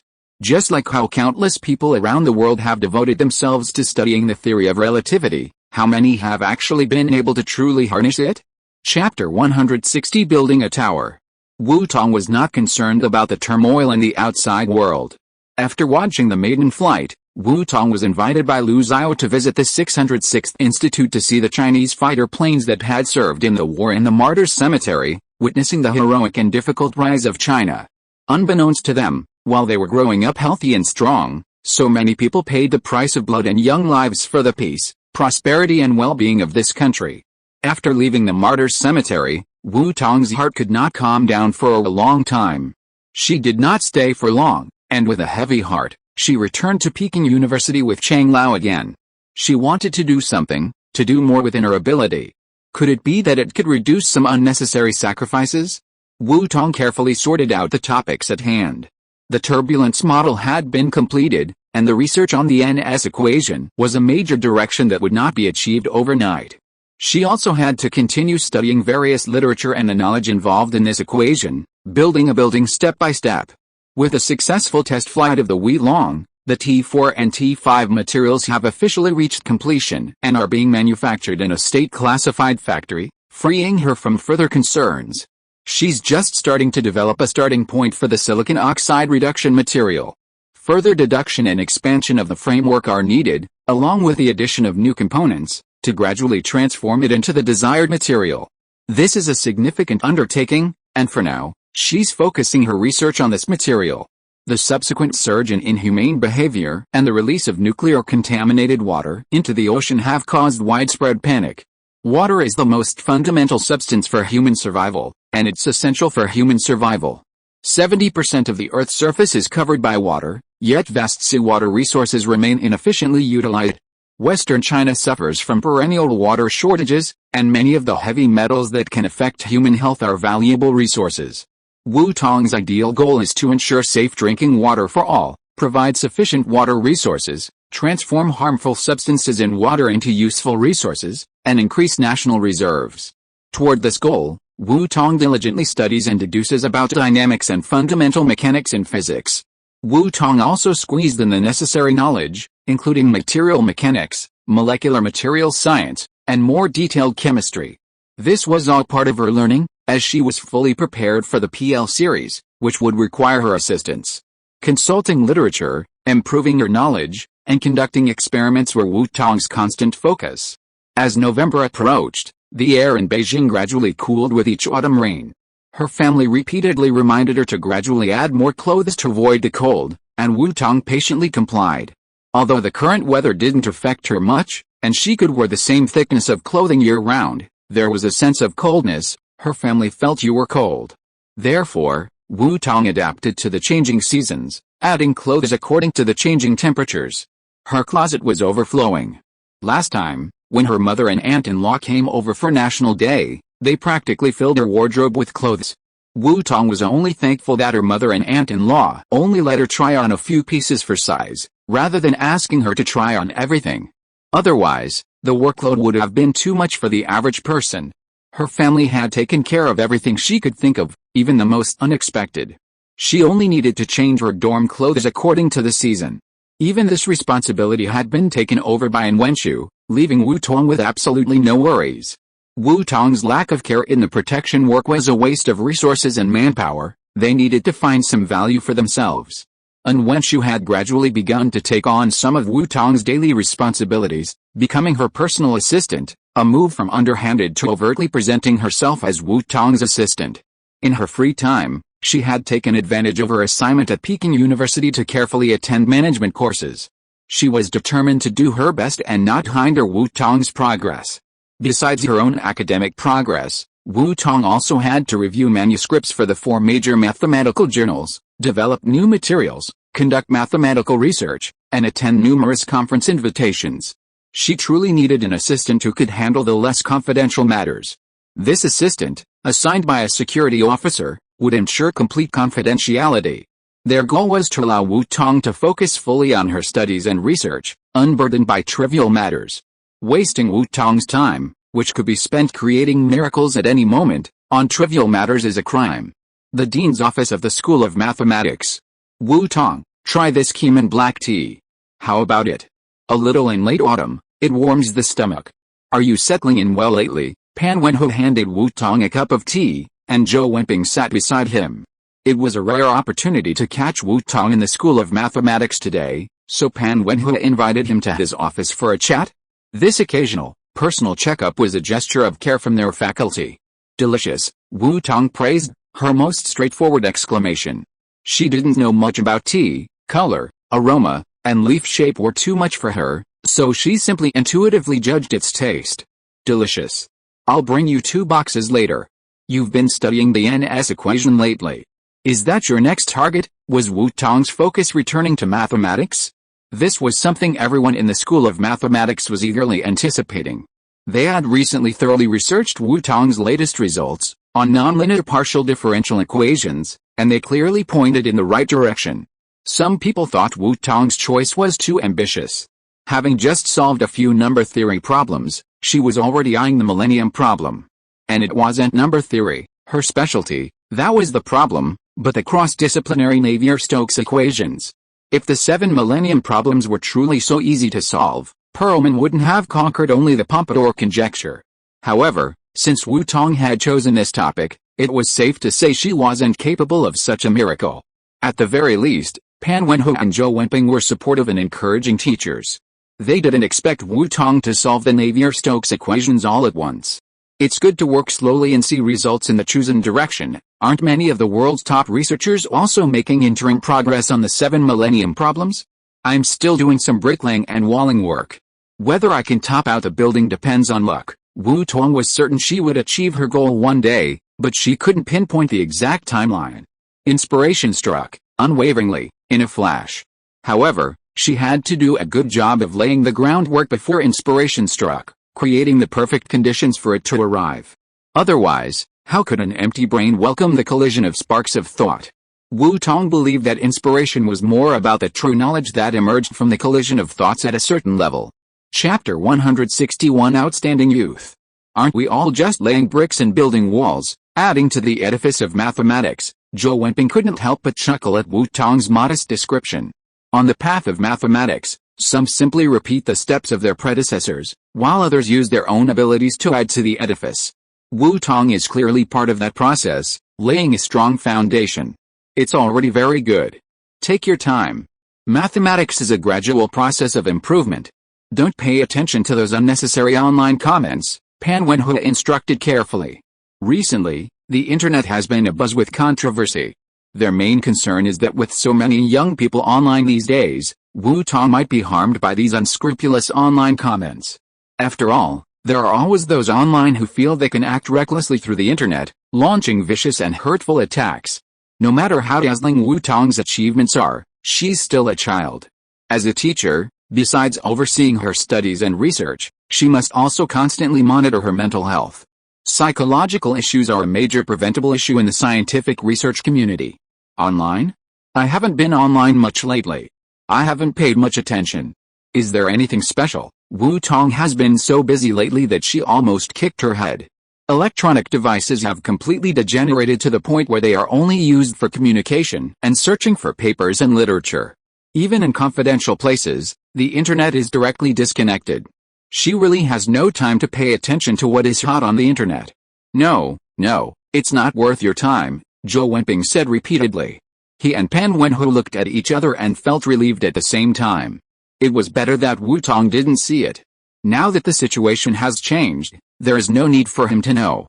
Come on, Wu Tong, fill this out. Pan Wenhu changed the subject directly, took out another important topic for today, and handed the folder to Wu Tong. National Outstanding Youth Program, is she eligible to participate in the selection for this? This is prepared by the country to cultivate scientific research capabilities. Those who are capable will be selected, regardless of age. Zhou Wenping handed over a pen and let Wu Tong start filling in the information with confidence. Your achievements are worthy of this academic title. It's yours, so take it. Wu Tong met all 7 criteria for the Young Elite Scientist Award, save for the professional title. If she met 2 of the criteria, she could apply. How could the School of Mathematics Jianoyang program not be selected? Without Wu Tong, everyone would have a hard time this year. No one could match her achievements this year. The faculty, were all watching over her. They had actually proposed many of these projects without expecting approval, but unexpectedly, the process went surprisingly smoothly. They speculated that, besides Wu Tong's truly brilliant mathematical achievements, another possibility was that the confidential project she had been involved in while working for Professor Cheng had truly benefited the nation. They were all familiar with the confidentiality regulations and decided not to inquire too much. They were sure they could easily handle the treatment Wu Tong received from higher authorities. After filling out the basic information, there was still a research project application. Research project, Wu Tong paused. Then let's go with a Goldbach conjecture. It just so happened that this loving family had completely completed their answer to Hibbert's 8th question, putting an end to the problem in the hands of the Chinese people. Goldbach's conjecture. Pan and Zhou were surprised to see Wu Tong put pen to paper. They had expected Wu Tong to complete a phased study of the Navier-Stokes equations. Unexpectedly, Wu Tong would return to number theory. This topic was truly challenging. Number theory's crown jewel, was Wu Tong trying to reach for the moon? Let's make this our goal. I'll produce some results as soon as possible. If all goes well, I should be able to catch up with my graduation project and use it as my dissertation. Dean Pan, Professor Zhou, is this okay? Of course, absolutely, no problem. Even if it's just interim results, it's enough for graduation. They both nodded firmly. It was more than enough for a doctoral thesis, let alone an undergraduate project. Of course. Any help you need, just let me know. Wu Tong was determined to reach the pinnacle of mathematics, and they would absolutely provide every bit of support. If there's any literature on this subject, could Dean Pan and Professor Zhou recommend some? I need a broader perspective. Wu Tong didn't hold back, stating her needs directly. The basic library resources alone weren't enough for her. No problem, we'll collect as much as we can for you. We've already requested Mr. Jingren's manuscript, and the electronic version will be sent to your email in a couple of days. Please check. Wu Tong was certain she wouldn't be studying abroad, nor did she need to. Furthermore, since they were working on a confidential project, going abroad would be too risky. They had to find a way to bring back more research resources for Wu Tong. And today, congratulations to you, the youngest recipient of the Humboldt Prize and the Kohl Prize in Number Theory. He is also the youngest winner of the Ramanujan Medal and the youngest winner of the Chern Medal. They are looking forward to Wu Tong being able to refresh the minimum age line of more to major mathematics awards. After Wu Tong filled in all the information, the 2 teachers smiled and congratulated him. They were very happy to get this double good news. The School of Mathematics of Peking University has once again become famous because of Wu Tong. The official website of Peking University and the School of Mathematics were all decorated with celebration messages. However, Wu Tong was out at that time to keep it secret, so they were not able to celebrate the good news for Wu Tong in the first time. The Journal of the Mathematical Society of the United States has published your paper. They are a monthly journal, so the speed is still faster. This is also one of the 4 major journals. The bonus will be deposited into your account in the middle of the month. The school has limited funds, so we can only reward you with 200,000. Don't think it's too little. With millions of bonuses, Peking University's funds are really a bit tight according to Wu Tong's research speed. Of course, no matter how tight it is, they are still overjoyed. Which school does not expect scientific research results to create brilliant results one after another? Thank you for your trouble, Dean Pan. It's enough, no special needs. Wu Tong didn't intend to keep taking advantage of the school and treat it as an ATM. If the school is short of funds, it's okay if they don't give me a bonus. The school has already given me more than enough. She didn't expect Peking University to be so generous.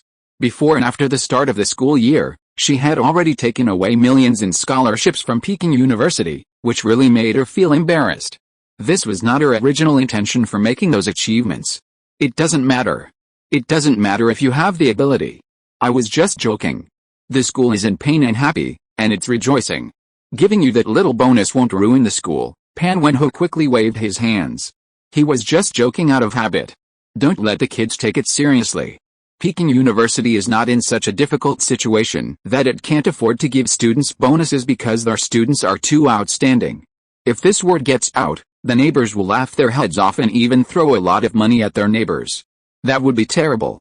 Chapter 162 Project Establishment. Speaking of awards, it's inevitable to mention accepting them. The Humboldt Prize will be awarded on the 12th of next month, the Kohler Prize in Number Theory will be handed out in January, and the Ramanujan Medal will be presented on December 21st. Have you arranged your itinerary for next month? Zhou Wenping asked attentively. If Wu Tong had any questions about travel, they could promptly provide detailed information. All three awards are held abroad, so they're not too close to each other, one in Europe, one in Africa, and one across the Pacific. They were also concerned about whether Wu Tong could travel abroad and whether it would be safe. If there were any safety concerns, they would rather not let Wu Tong take the risk of accepting these awards. Her safety was paramount. Mr. Faltings from the Deutschmark Institute has invited me to visit and study. I've already reported it, so let's see how we arrange the trip. Wu Tong wasn't sure if she could go and would have to wait for the security department to review and finalize the arrangements. She was the easiest person to arrange on her own. She'd pack her suitcase and wouldn't need to make any special preparations. However, her involvement in a highly classified project meant that any travel restrictions were still under consideration. It's better to stick to the plan and not cause too much trouble for her protectors. She'd rather not make a pointless sacrifice than travel. Okay, we'll discuss the details after the results come in. If Wu Tong couldn't come, they could find an excuse and have a representative from the School of Mathematics accept the award on her behalf. Pan Wenho packed 2 boxes of black tea and, as he saw Wu Tong off, he offered them to her, letting her take them away. Come back when you're done. I have more. My former students, whose families are in Fujian province, send me some every year. I don't know much about tea, so I'm just nagging it. Look, our Dean Pan is showing off his filial and proud student again, Zhou Wenping joked. Dean Pan's student from Fujian province was now a renowned Yangtze River scholar in mathematics, and had a great reputation in the Chinese mathematical community. Come on, Wu Tong, while you have time, I'll take you to the institute's office. Zhou Wenping waved Pan Wenho goodbye. It's been 2 months since school started, and Wu Tong has already achieved great mathematical results, yet she hasn't even been to the Peking University Institute. They had to prove that the School of Mathematics benefits were no less than what the School of Material Science could offer. The School of Mathematics, the star they had painstakingly maintained, couldn't afford to be constantly passed in by other schools. First, in September, the School of Material Science directly initiated a confidential project, and then in October, its apparent shift toward turbulence research in fluid mechanics had the School of Physics scrambling to make a move. In other words, the School of Physics had been active since Wu Tong arrived, but Wu Tong had been too busy since then, leaving them no room for tactical maneuvers. The Peking University International Center for Mathematical Research, a state-funded platform for outstanding talent, is also the hallmark of our Peking University School of Mathematics. It's headed by academician Ni Yan, a leading figure in the School of Mathematics, and I'm the deputy director. The honorary directors are 2 Fields Medal winners. One of them, Mr. Andrew Wiles, the prover of Fermat's last theorem, is familiar to you, Wu Tong.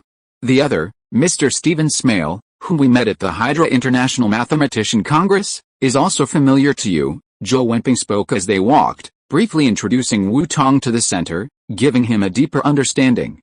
Wu Tong had known about this place before, needless to say, but she probably hadn't studied it in detail. As for the prover of the high-dimensional Poincaré conjecture, I've read Mr. Smale's works, including his precursors to the concept of chaos, Smale's horseshoe, Smale's 18th question, and Smale's theory of cakes. Wu Tong was no stranger to this man. She had read many of his papers and works. It was while studying Hibbert's 23 questions that she came across the related Smale 18th question, which led to her exposure to his extensive literature. Yes, Mr. Smale made tremendous contributions to mathematics, and he's one of the greatest mathematicians of the last century. Zhou Wenping nodded, leading Wu Tong to the third floor of the research center. He opened a well-located office. This is your office. I've only furnished it simply for you, so it's quite basic. If you need anything, feel free to arrange it. My office is across the street. Wu Tong took a look around. There were desks and office chairs, a row of filing cabinets against the wall, a water dispenser in a small refrigerator next to them, and a standing air conditioner against the wall on the other side. There was a small reception area in the middle. Large windows lined the back wall, providing excellent light. Sitting at the desk, when he needed to relax, he could gaze out at the blue sky and the greenery of the campus. Pretty good. The office must have been maintained by a dedicated person, spotlessly clean, so Wu Tong could just work from home. I can even work right here. Professor Zhou, thank you for your hard work. Let's get started. This office is finally being put to good use, Zhou Wenping said with a playful invitation. They all looked forward to having Wu Tong stay here so he could focus on his research. Wu Tong always took direct action to achieve the goals set in the project. Wu Tong, who has been continuously advancing in number theory, naturally considered the Goldbach conjecture a top-level problem. From Zhou's conjecture to the twin prime conjecture and the Polignac conjecture, all of these laid the foundation for this problem.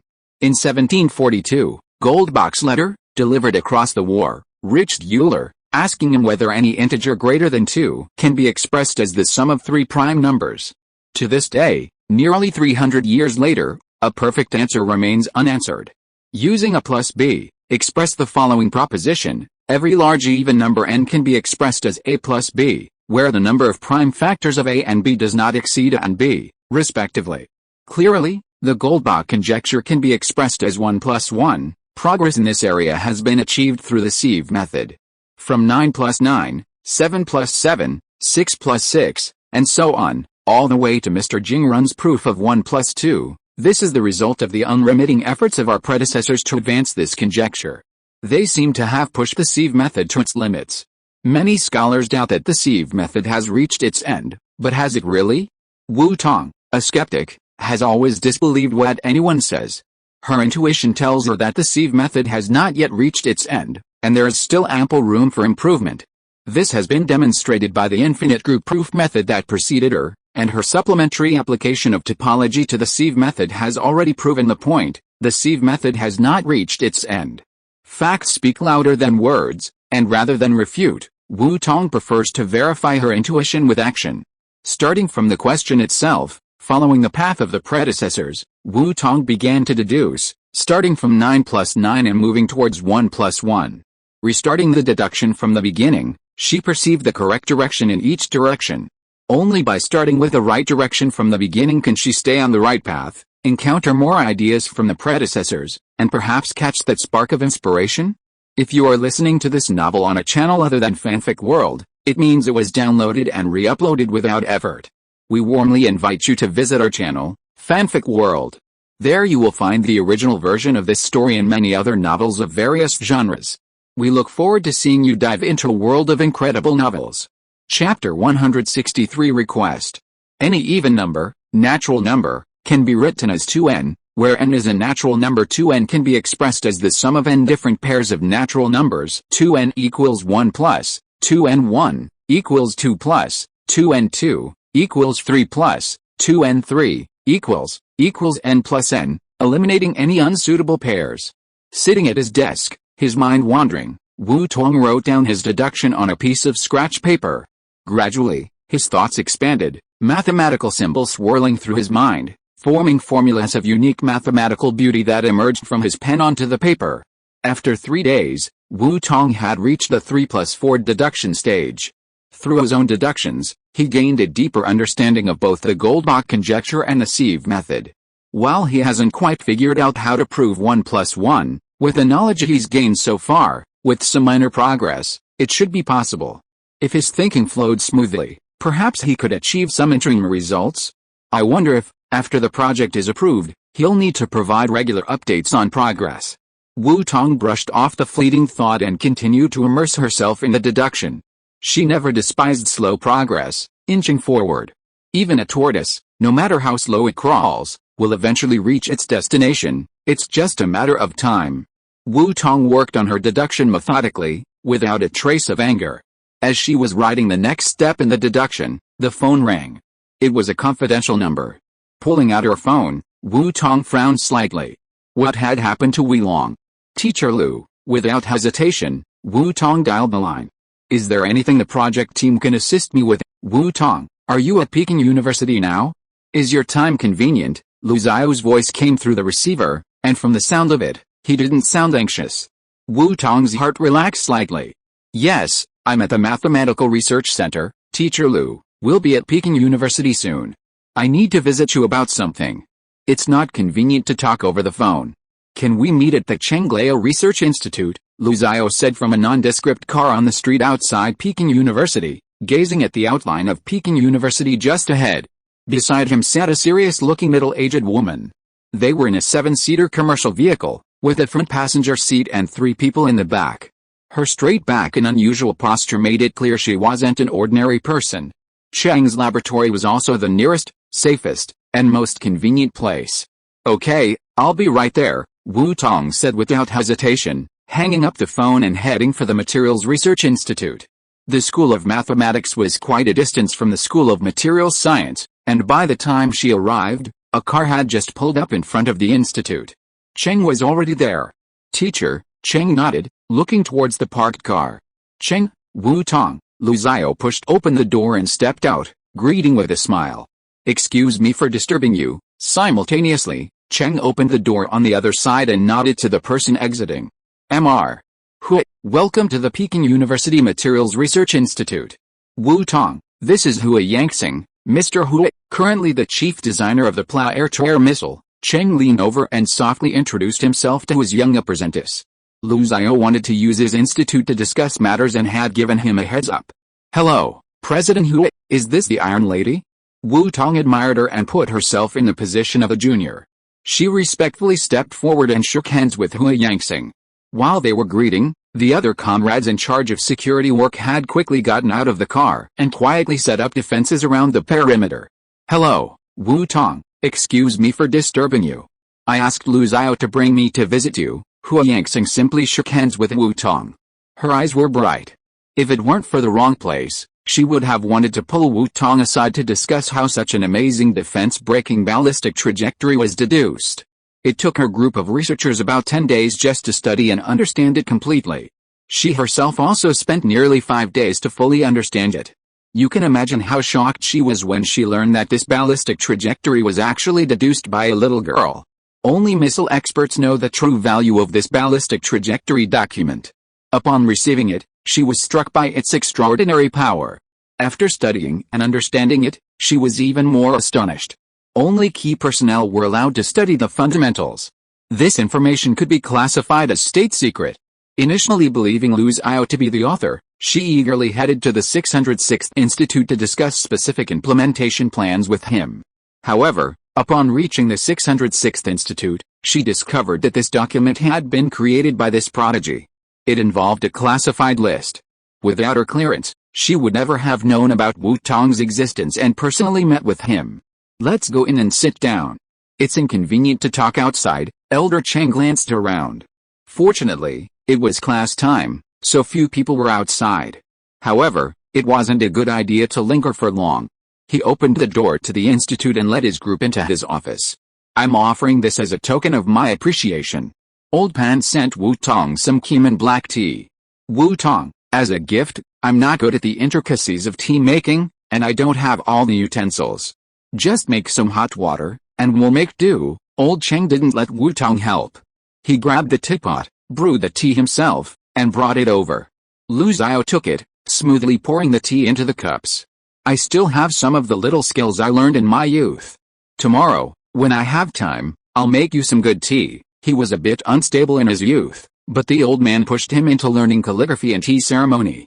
Over the years, he hasn't given up on them much, using them to calm his mind when he's feeling frustrated and lacks ideas. Mr. Cheng, we're not strangers, so I won't spout those empty words. Let's not rush off. I'm here to ask Wu Tong for help. Cheng Yanxing spoke briskly and directly.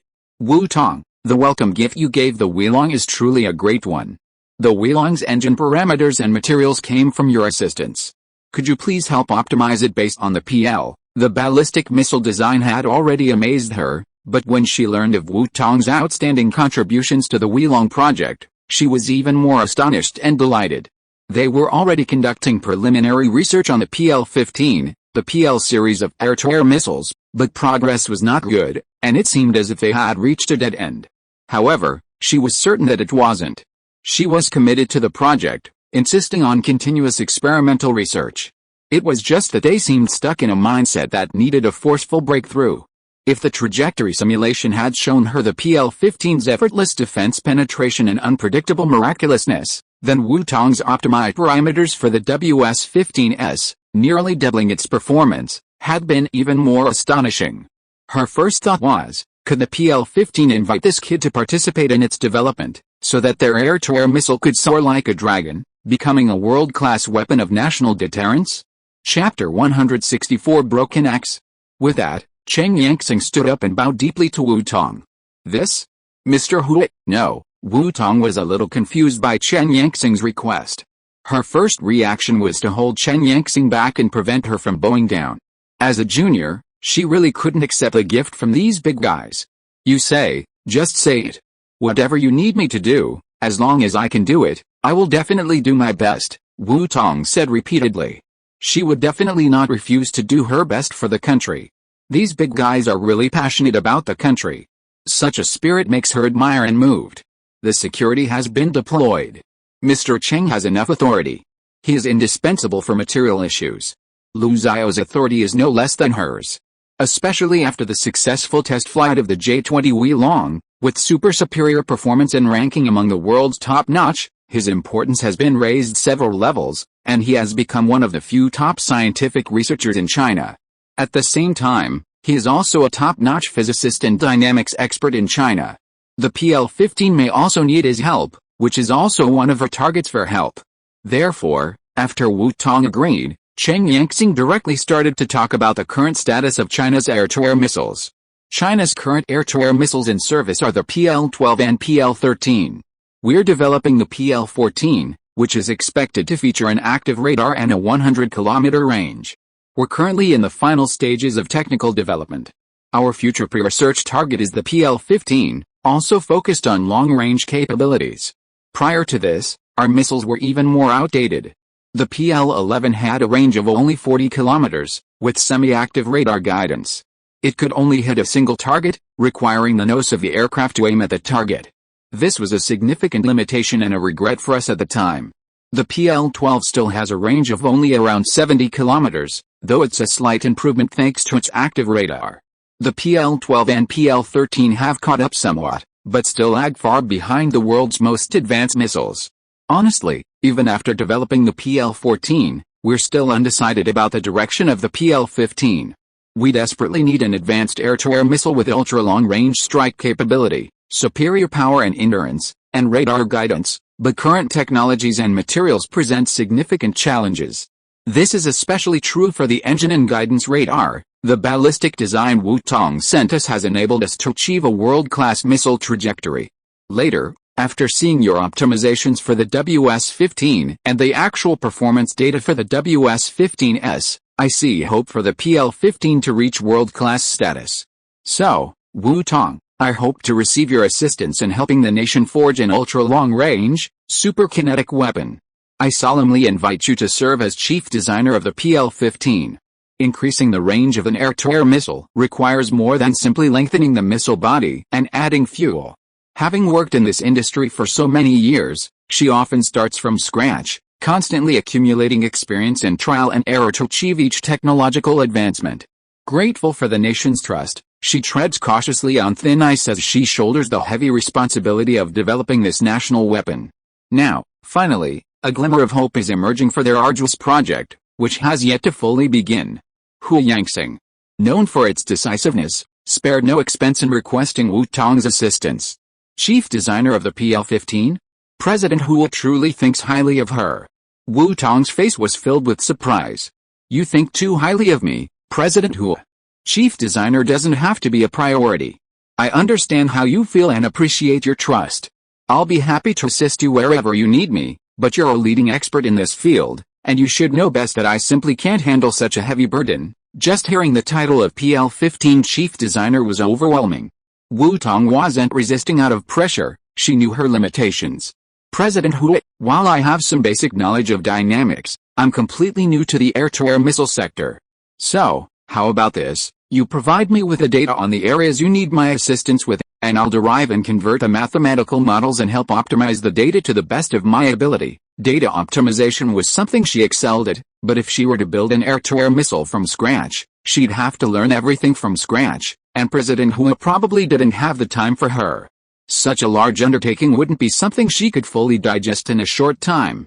However, Hu Yangxing was a top expert in this field, and she was responsible for the detailed planning. Wu Tong felt that she could easily derive superior parameters based on the existing data. It might take some time, and I'll need some data on air-to-air missiles to research and study. Without any prior knowledge or basis, she possessed only abilities, but no basis for judgment.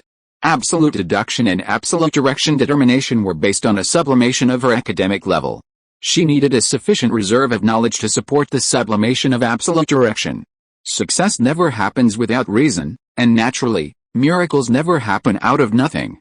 Regarding the optimization of the WS-15, I also based it on the comprehensive data provided by Mr. Yang. I happened to discuss a lot of dynamics with Professor Liu, which sparked some ideas, and then I derived the optimized parameters. At the time, I still had to transform the problem into a mathematical model, which I was more proficient in. Before I came up with the parameters, Wu Tong honestly analyzed herself, saying that she was learning on the fly, but she couldn't mislead Mr. Hu into believing she knew everything. It was only after working on the WS-15 that Wu Tong gained a basic understanding of aircraft engines. Her only real strengths at the moment were mathematics, including materials science. She considered herself a mediocre student, a half-baked talent who had made a few splashes. Through her unique deductions, she had developed the new T4 and T5 materials, but she hadn't suddenly become a top materials expert. Her foundation had been replenished over the past 2 months through constant remedial study, and now she could truly say she had a solid foundation, a true entry point. However, she felt she was still far from the level of her teacher's commanding mastery. You're worthy of this role as chief designer. Don't worry. I'll take care of all necessary cooperation and won't let the Institute's trivial matters derail you. Just focus on your research. Any information you need? As chief designer, you'll have full access to the 624th Institute's database. If you need any support, just let me know. You set the direction, and I'll execute, Cheng Yangxing insisted with a resolute determination. With that trajectory design alone, Wu Tong had become a top missile expert. In the aviation engine sector, Wu Tong was being modest. She was able to assist in the evolution of WS-15, which showed that she was a top expert. In addition, Wu Tong had one of the best mathematical skills in China, and she had advanced materials science skills, having developed 2 epoch-making new materials. She had absolutely no problem being the chief designer of PL-15. As long as the performance of PL-15 could be surpassed, she was willing to serve as an assistant. Chapter 165 Negotiated. Hu Yangxing felt she was asking Wu Tong for help, asking him to assist her, but she didn't have the nerve to do so.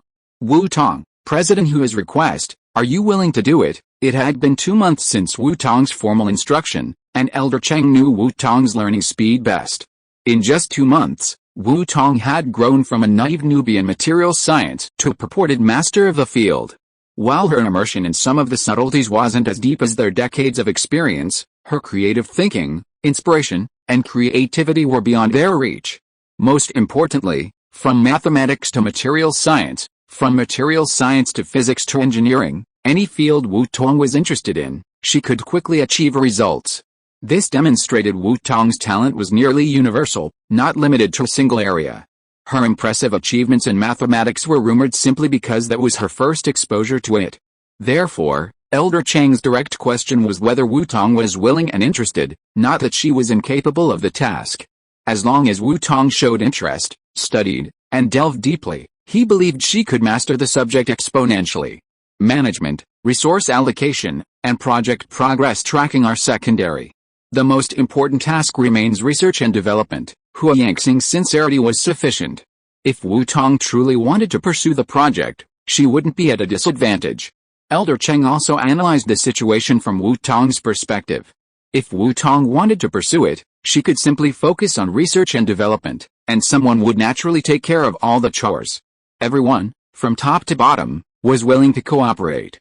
The country wouldn't waste talent by leaving Wu Tong to worry about trivial matters, wasting time and energy. With Wu Tong in control and a dedicated team to handle the details, she could focus on research and development without worrying about losing control of the team and ensuring their cooperation. Everyone was required to cooperate with her. The two most important aspects of an air-to-air missile: strong combat power and strong penetration capability. You've already achieved one. Based on Wu Tong's Jin-style ballistic simulation results, the powerful trajectory change capability was like a stone skipping on water, erratic and impossible to track or calculate. In that instant, Cheng Yangxing saw hope in creating a world-class air-to-air missile. These could even be used on higher-level cruise missiles. This was why she insisted on asking Wu Tong to lead the PL-15. Wu Tong had already mastered a crucial requirement for successfully developing a top-tier air-to-air missile. The complex calculations required even a supercomputer to run the model for an eternity. This stunning design could only be achieved by a thorough understanding of Jin's ballistic theory. In ballistic calculations, she dared to say that few in China could surpass her. Powerful combat capability hinges on engines and new materials. This is where I'd like your attention, Mr. Hui. Give me 2 months to thoroughly study the air-to-air missile sector, specifically the engine and materials. Once I have definitive results, I'll give you a definitive answer as to whether my work warrants project approval. Will you do it? Wu Tong asked herself. She did want to, but she lacked a comprehensive and detailed understanding of the area. So she couldn't give a definitive answer right away, lest it delay the development of the national weapon, waste national resources, and disappoint these veterans. But ever since she'd learned about Jin's ballistics and had been interested in various areas of material engineering and dynamics, she'd had this idea in mind, a desire to do something about it. Now, by chance, with President Hui approaching her directly and with such sincerity, there was no reason for her to refuse. However, to be on the safe side, Wu Tong preferred to spend some time researching and producing some results before officially moving forward with the project launch. Okay, please, Wu Tong. With Wu Tong's agreement, they could wait, not just 2 months, but 2 years.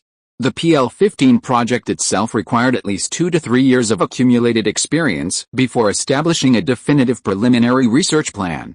As for research and development, that would take another 3 to 5 years to implement. They were eager to have a top-tier talent like Wu Tong, along with several top-tier scholars in various fields, join them to accelerate the project's progress from conception to implementation. Do you need me to go to the research institute now? Having made her decision, Wu Tong immediately put it on the agenda. She could put her current tasks aside, take a leave from school, and focus on completing the important task entrusted to her by President Tua. National interests took precedence over personal interests. This was imperative. As for preliminary research, Wu Tong, you still have to balance your studies and safety, so you don't have to go directly to the 624th Institute. They couldn't place all the pressure on a child who wasn't yet fully adult. Cheng Yangxing had always been strict with himself, and there was no way he would allow himself to sit back and enjoy the fruits of others' labor. Wu Tong would assist with the key areas, while they would continue their research on the details. I'll apply for database access for you.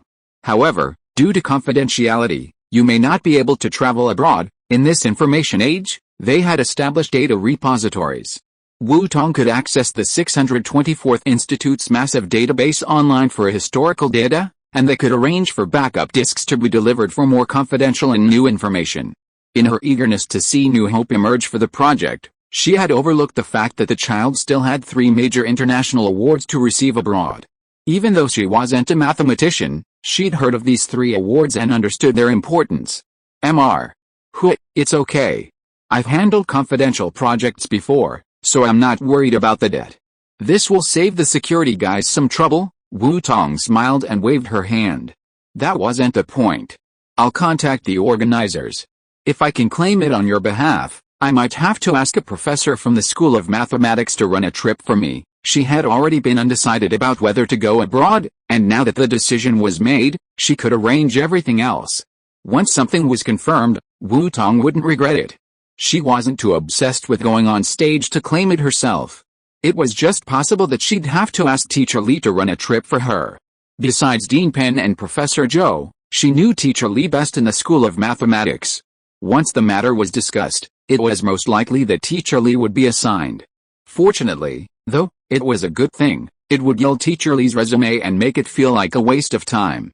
The radar electronics section is something I'm relatively unfamiliar with, and Teacher Hu needs to arrange for someone to research and conquer it. Nowadays, radar active guidance capability is also a very important section for a successful missile.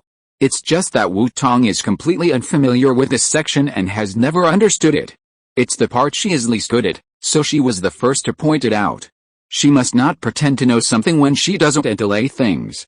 Chapter 166 Pillars. No problem, Lu Xiao. The guidance radar section is up to you.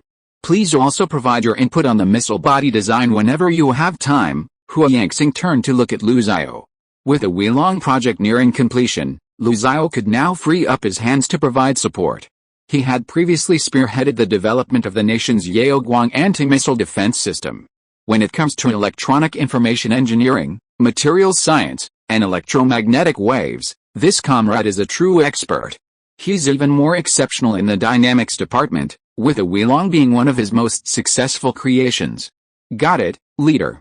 We'll definitely complete the task, Lu Xiao nodded with a smile. With the matter properly directed, Cheng Yangxing breathed a sigh of relief, a hint of a smile crossing his usually serious face. How can I be considered a leader? In terms of their administrative rank, they were practically on par. Aren't those who arrange tasks leaders? Suddenly, laughter spread throughout the office, carrying with them the hope of a smooth future. After making an appointment with Wu Tong, Cheng Yangxing promptly embarked on his return journey, returning to the 624th Institute to finalize the details. Lu Xiao also returned to Beijing, planning to visit his family. Before leaving, he made an appointment with Wu Tong. I'll start with a rough design of the missile body. Once you've reviewed the materials and have some time, we'll discuss the details. This section wasn't actually complicated. Wu Tong had already figured out the most challenging part, the trajectory. Based on this, he could reverse engineer the trajectory and design the missile body, which wasn't too difficult. With his preliminary data, Wu Tong could more easily optimize the derivation, and the two would work together. Thank you, Professor Lu. I'll look forward to speaking with you again. The rapid communication, the sparks of thought colliding, was incredibly exhilarating. After seeing off the 2 important visitors, Wu Tong said goodbye to Professor Cheng and resumed her mathematical research. While President Hua was applying for permission, she wanted to quickly complete the derivation before 1 + 1. The rest would wait until she finished the project President Hu had entrusted her with, and then she would slowly find her direction and delve deeper into the research. During this time, Wu Tong had already determined that the final proof of the Goldbach conjecture would again rely on the sieve method. The electronic manuscript of Mr. Jingren was sent to her email the day after she visited Dean Pan, and she has already finished studying it. The speed was so fast, it must be that the teacher of the School of Mathematics had applied for borrowing permission for her before. So, after Hua Yangxing called to inform Wu Tong that the permission had been accepted and the link was sent to her internal system communication, Wu Tong took the initiative to make an appointment and went to visit the 2 teachers. It was rare that Wu Tong took the initiative to ask them to talk about something. Usually, they would come to Wu Tong when they had something to do. This was one of the rare times when Wu Tong was like an ordinary student and would not take the initiative to look for teachers for nothing. I never come to you for no reason. I am sorry to trouble you. Faced with a teacher's joke, Wu Tong smiled embarrassedly. She was indeed not a person who was good at socializing.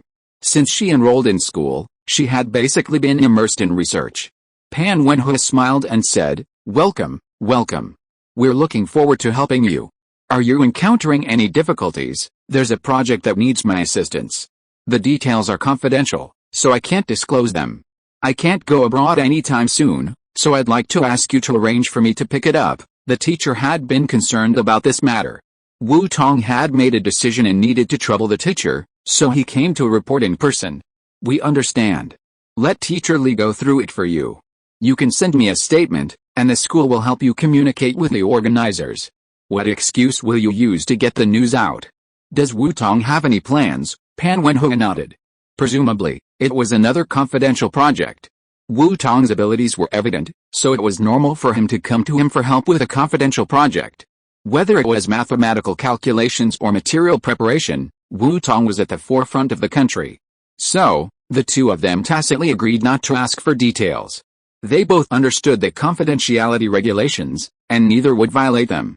Zhou Wenping called Li Yishan, confirmed that he was in the office building, and asked him to come up. "Do you need to go out?" "Not yet. I'll let you know if I need to. Tell everyone I'm in seclusion, researching the Goldbach conjecture. Once I finish my current project before the new year, I'll focus on it." Wu Tong offered her excuse without hesitation. "That's reasonable. It's just that the pressure on you, Wu Tong, will be a bit greater." Zhou Wenping nodded. Wu Tong's achievements were all in number theory, and the Polignac conjecture had already been proven, so it was perfectly normal for her to be working on the Goldbach conjecture. Mathematicians have all sorts of quirks, and the excuse of seclusion is not uncommon. It's a very useful one. "Dean Pan, Professor Zhou, Wu Tong, you're here too." Li Yishan, who was in the same office building, quickly entered, knocking on the door before pushing it open. "I heard you're working on the Goldbach conjecture. How's your progress?" This was also the focus of Dean Pan and Zhou Wenping, and they both looked at Wu Tong expectantly. They were eager to see Wu Tong's results and had great confidence that she would achieve some significant results. If Wu Tong, with his skill, couldn't produce a result, then the conjecture would likely remain elusive for an indefinite amount of time. "I redid the derivation from scratch. I just finished studying Mr. Jingrun's proof of 1 plus 2 today and have made some progress. If time permits, she might make some progress, but time is tight now. She's already jotting down her insights, and will resume her research when she has time. Wu Tong will be in seclusion in December to research the Goldbach conjecture. Xiao Li, how about you accept the 3 major awards on Wu Tong's behalf?" Pan Wenhua asked, taking advantage of Wu Tong's words, explaining to Li Yishan why he had invited him here. "That's fantastic. Such an honorable occasion. Wu Tong, are you sure you want someone to accept it on your behalf?" Li Yishan opened his mouth for a moment before speaking. Such a wonderful thing? Although the award wasn't his, it was truly an honor for him to accept such a major award on his behalf. On such an international stage with so many renowned scholars witnessing. Being able to participate in such a significant event was a stellar resume. Wu Tong was his lucky star. Over the past year, the benefits he had received thanks to Wu Tong had made his resume so dazzling that it would be the envy of his peers. Wu Tong nodded with certainty. Research is more important. Professor Li has to work so hard to get the ball rolling. Pan Wenhua and Zhou Wenping understood the double meaning, implying that confidentiality was more important.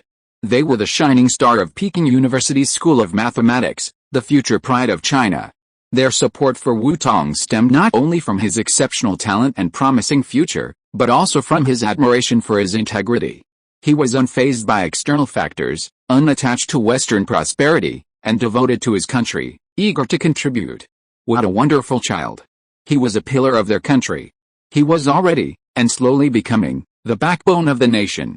Chapter 167 Empty. Okay, Wu Tong, leave it to me. I'll definitely bring the award back to China without a hitch. Even before Li stepped onto the actual podium, Li Yishan's blood was boiling with anticipation.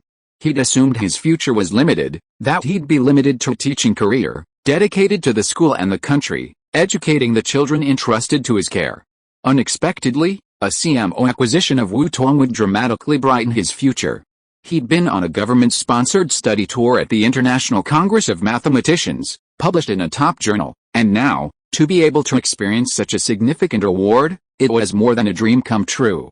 Teacher Li, take care of yourself and don't tire yourself out. She couldn't go abroad in person, so having someone accept the award on her behalf was a sign of respect for the organizers. If anything unexpected happened, they wouldn't force it. However, she'd researched and found precedent for accepting these awards, so there were few surprises. The more important thing was for Teacher Lee to be more considerate while she was away. Yes, I'll prepare well this month. Li Yishan rubbed his hands in anticipation. He couldn't afford to lose face and betray Wu Tong's trust at such a glorious moment. After seeing off Li Yishan, who was eager to return to prepare, Wu Tong apologized to Dean Pan and Zhou Wenhua. I'll probably be at the Materials Research Institute for the rest of the year. If necessary, I might even leave campus. I won't be able to report to you often at the School of Mathematics. In fact, if things get critical, she might not be able to spend the Lunar New Year with her family this year. Wu Tong planned to work hard from the start, trying to carve out a few days to be home with her family. She had originally planned to go home this month, but now that plan would have to be put on hold. Research is important, research is the priority. You can't help but worry about us, although they often competed with Professor Chang, hoping Wu Tong would show up more often at the School of Mathematics. When it came to such a crucial moment, they let it go. Thank you, teachers. Wu Tong bowed deeply in thanks. Thank you is too light, but only these two words could even begin to express her current feelings. For over a year, she had met only good teachers and helpful friends. This was her greatest blessing and luck. Go. The teachers are so lucky to have you. Dean Pan and Zhou Wenping smiled, their eyes slightly moist. The child was so sensible, it warmed their hearts and brought them relief. As a teacher, this was probably the happiest moment. Wu Tong smiled as she left the dean's office, striding confidently towards the Materials Research Institute. Inside, after watching Wu Tong leave, Pan Wenho and Zhou Wenping exchanged a smile, each one revealing the same emotion in their eyes. This child's talent and achievements definitely warrant a little flaunting, even a bit of a domineering attitude, and it will be tolerated. Count the renowned geniuses in world history, all of whom were known for their unbridled, almost impulsive nature, their talents almost directly proportional to their personalities. But the child they met, Wu Tong, was truly sensible and polite, with a calm personality and a passionate heart. He was completely unconcerned with other things, never caring about anything else, and completely focused on his research. They wanted to shower him with praise, and it wouldn't be excessive. As they said, having such a student was truly a blessing for teachers like them. I'll handle the Ramanujan medal with Boris Johnson. You're more familiar with the German side, so you can liaise with the Humboldt Foundation. Then we'll contact Professor Tian and work together with the American Mathematical Association. It's rare for the child to need our help, so we have to make it a success, Pan Wenho carefully instructed, reviewing their respective connections. No problem. Professor Tian said before that if you need him, just go see him directly. Let's get started. Zhou Wenping nodded, and the two of them began to prepare. Elsewhere, Wu Tong entered the Materials Research Institute. Professor Cheng was not there, so she went directly to her office next door. From the moment Wu Tong arrived at the institute, and Wen-Shu had been openly accompanying her as her assistant. Together with Kei Yi, who had arrived earlier, they set up security in Cheng Lao's office, next to Wu Tong's. Close protection had been a priority since Wu Tong began working on the project. Since Wu Tong's project involved top-secret information, the security level naturally increased accordingly. If they weren't worried about Wu Tong becoming uncomfortable in the same room and disrupting her research, their best option would have been to stay in her office. Fortunately, Cheng Lao's institute had been meticulously scrutinized by the confidentiality team since the creation of T4 titanium aluminum alloy, and its security was also handled by the security department. Security was generally guaranteed, so they didn't need to be on the alert, requiring a constant, on-site security presence. Wu Tong turned on her work computer, logged into the internal system, and then, through the connection provided by Hu Yangxing's CEO, entered the password and code to log into the 624 Institute database. In addition to the connection, President Hua also carefully provided her with a detailed list of references. This allowed Wu Tong to begin her studies directly from the beginning, eliminating the need for time-consuming sifting. Wu Tong also wanted to go home for the Lunar New Year, so she spontaneously tightened her belt and rushed to complete the project, ideally in time for the New Year's Eve Dragon Festival. She compressed her schedule, spending essentially 7 a.m. to 11 p.m. in her research office, except for sleeping, washing up, and morning exercises. Maintaining a daily schedule of 14 or 15 hours, within 2 weeks, Wu Tong meticulously studied the entire missile field, including the technical aspects of China's air-to-air missiles from inception to the current series under development. This vast amount of data provided Wu Tong with a thorough understanding of the missile field. Air-to-air missiles, as the name suggests, are missiles launched from aircraft to attack aerial targets. One of the primary weapons of fighter jets, it is also used as an air combat weapon by fighter bombers, attack aircraft, and helicopters. Theoretically, it can also serve as a self-defense weapon for military aircraft such as tankers and early warning aircraft. An air-to-air missile consists of a guidance system, warhead, fuse, power unit, missile body, and wings. Together with onboard fire control, launch, and testing equipment, it forms an air-to-air missile weapon system. Compared to surface-to-surface and surface-to-air missiles, air-to-air missiles offer fast response, excellent maneuverability, small size, lightweight, and ease of use. Compared to aircraft cannons, they offer advantages such as longer range, high accuracy, and greater power, making them powerful suppressive weapons against the enemy. High combat capability, beyond visual range, BVR, capability, and anti-interference capabilities are paramount. BVR requires a powerful power unit and superior missile body design.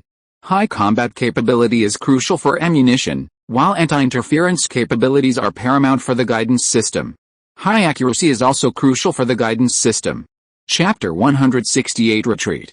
Professor Liu would lead the guidance systems section, so Wu Tong didn't need to waste time and energy relearning from scratch. He would start with a crucial area, the air-to-air missile engine. After absorbing a wealth of missile knowledge, Wu Tong gained a deeper understanding of air-to-air missiles. Unlike aircraft engines, which operate continuously, the engine operating time of air-to-air missiles is very short, primarily determined by the missile's size. In theory, increasing the missile's size could increase the engine's operating time and range. However, due to the characteristics of air-to-air missiles, their attack efficiency decreases after reaching a certain size. The AIM-54, the Phoenix missile, once the king of American air-to-air missiles, was retired along with the F-14 precisely because of its large size. Therefore, blindly pursuing increased size and engine operating time is not advisable. After all, the fighter aircraft's payload must also be considered. According to Wu Tong's information, the engines of most air-to-air missiles only operate for approximately 10 seconds. Only the Seacat, England's 5.5-kilometer range air-to-air missile, has an engine operating time of 35 seconds. Most medium-range ballistic missiles, such as the American AIM-120, have an engine operating time of only 17 seconds. The air-to-air missile with the longest operating time is expected to be the Meteor missile, which France began producing this year. According to references in a top-secret database, the engine operating time is expected to reach 60 seconds. If this is achieved, the Meteor will be a unique addition to the air-to-air missile family. Of course, this does not mean that the Meteor will become the world's most powerful air-to-air missile. China's missile development process has also been an arduous journey, from initially emulating Soviet and American models, to reverse engineering from purchasing physical equipment to independent research and development. To ensure the early deployment of air-to-air missiles, China endured a difficult 3-year period, using 22 tons of soybeans to obtain just 1 kilogram of blueprints, and in exchange for much-needed product information from abroad. To meet this heavy price and meet the expectations of the Chinese people, countless aviation research pioneers toiled tirelessly, overcoming challenges such as weak foundations and limited resources. They borrowed technologies from others and made a difficult start, from surveying and mapping to copying, to in-house design, and finally to independent innovation and development. This foundation was laid by countless researchers who worked tirelessly.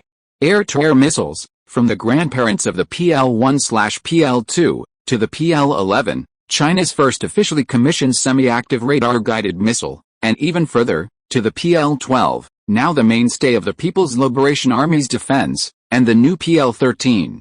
Researchers are still forging ahead, diligently developing the finalized PL-14, and even, at a behest, the PL-15, which has begun preliminary research. Perseverance and self-improvement have always been the hallmarks of the Chinese people. The generation in service, the generation under development, and the generation in pre-research represent China's full preparation. The most important requirements for air-to-air missiles are a maneuverability overload exceeding that of fighter jets and a speed exceeding that of fighter jets. Most high-quality air-to-air missiles have speeds exceeding Mach 4, with some exceptional examples reaching Mach 5, 6, and even 7, catching up to the speed of typical intercontinental cruise missiles. Domestic air-to-air missiles have yet to reach this top-tier level. The PL-13, currently in service, boasts a speed between Mach 4 and 5, reaching the level of a high-quality air-to-air missile, but there is still room for improvement. Wu Tong studied the PL-13's detailed information and discovered that it uses a conventional ramjet engine. Compared to other airjet engines, ramjets are characterized by their simple structure, low mass, and high efficiency and economy at high speeds above Mach 2.5.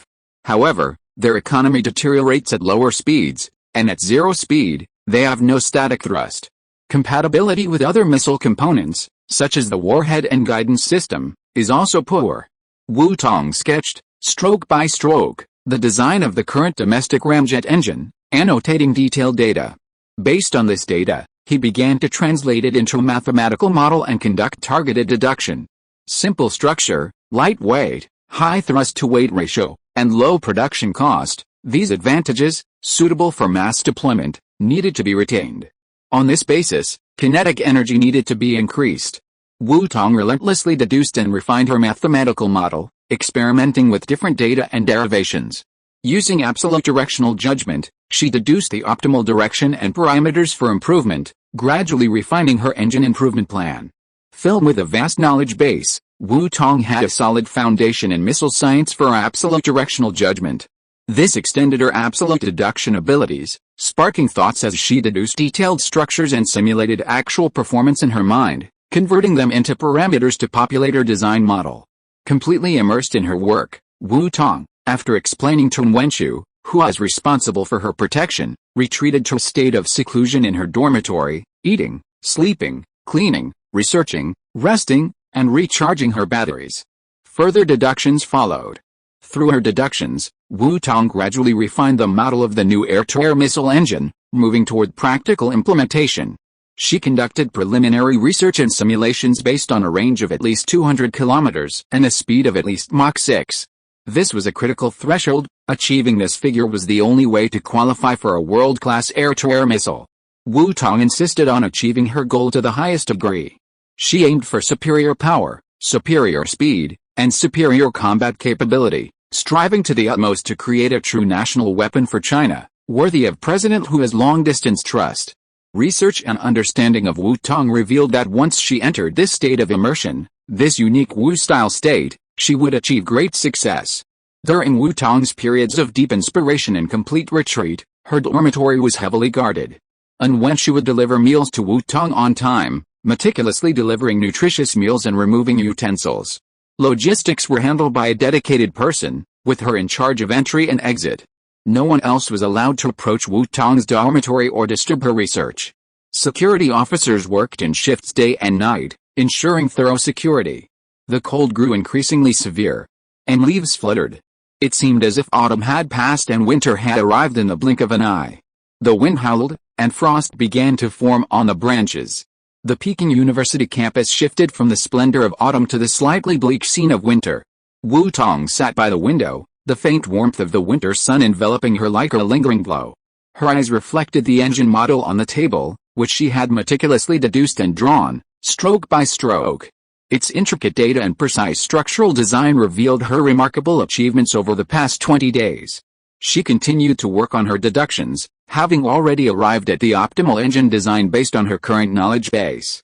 She wanted to give it a boost, equip it with even more powerful fuel, and give it further wings to fly. Chapter 169 Resonance.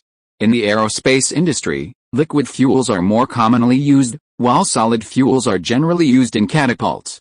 This is primarily due to the characteristics of both fuels.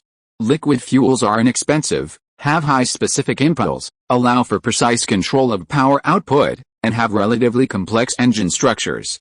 Solid fuels, on the other hand, are easy to store, have high strength, and can be used for long-term storage and concealed mobile transport of rockets or missiles before launch. Their engine structure is also simple. Specific impulse represents a rocket's propulsion efficiency, measured in seconds, representing the duration for each kilogram of fuel to produce 1 kilogram of thrust.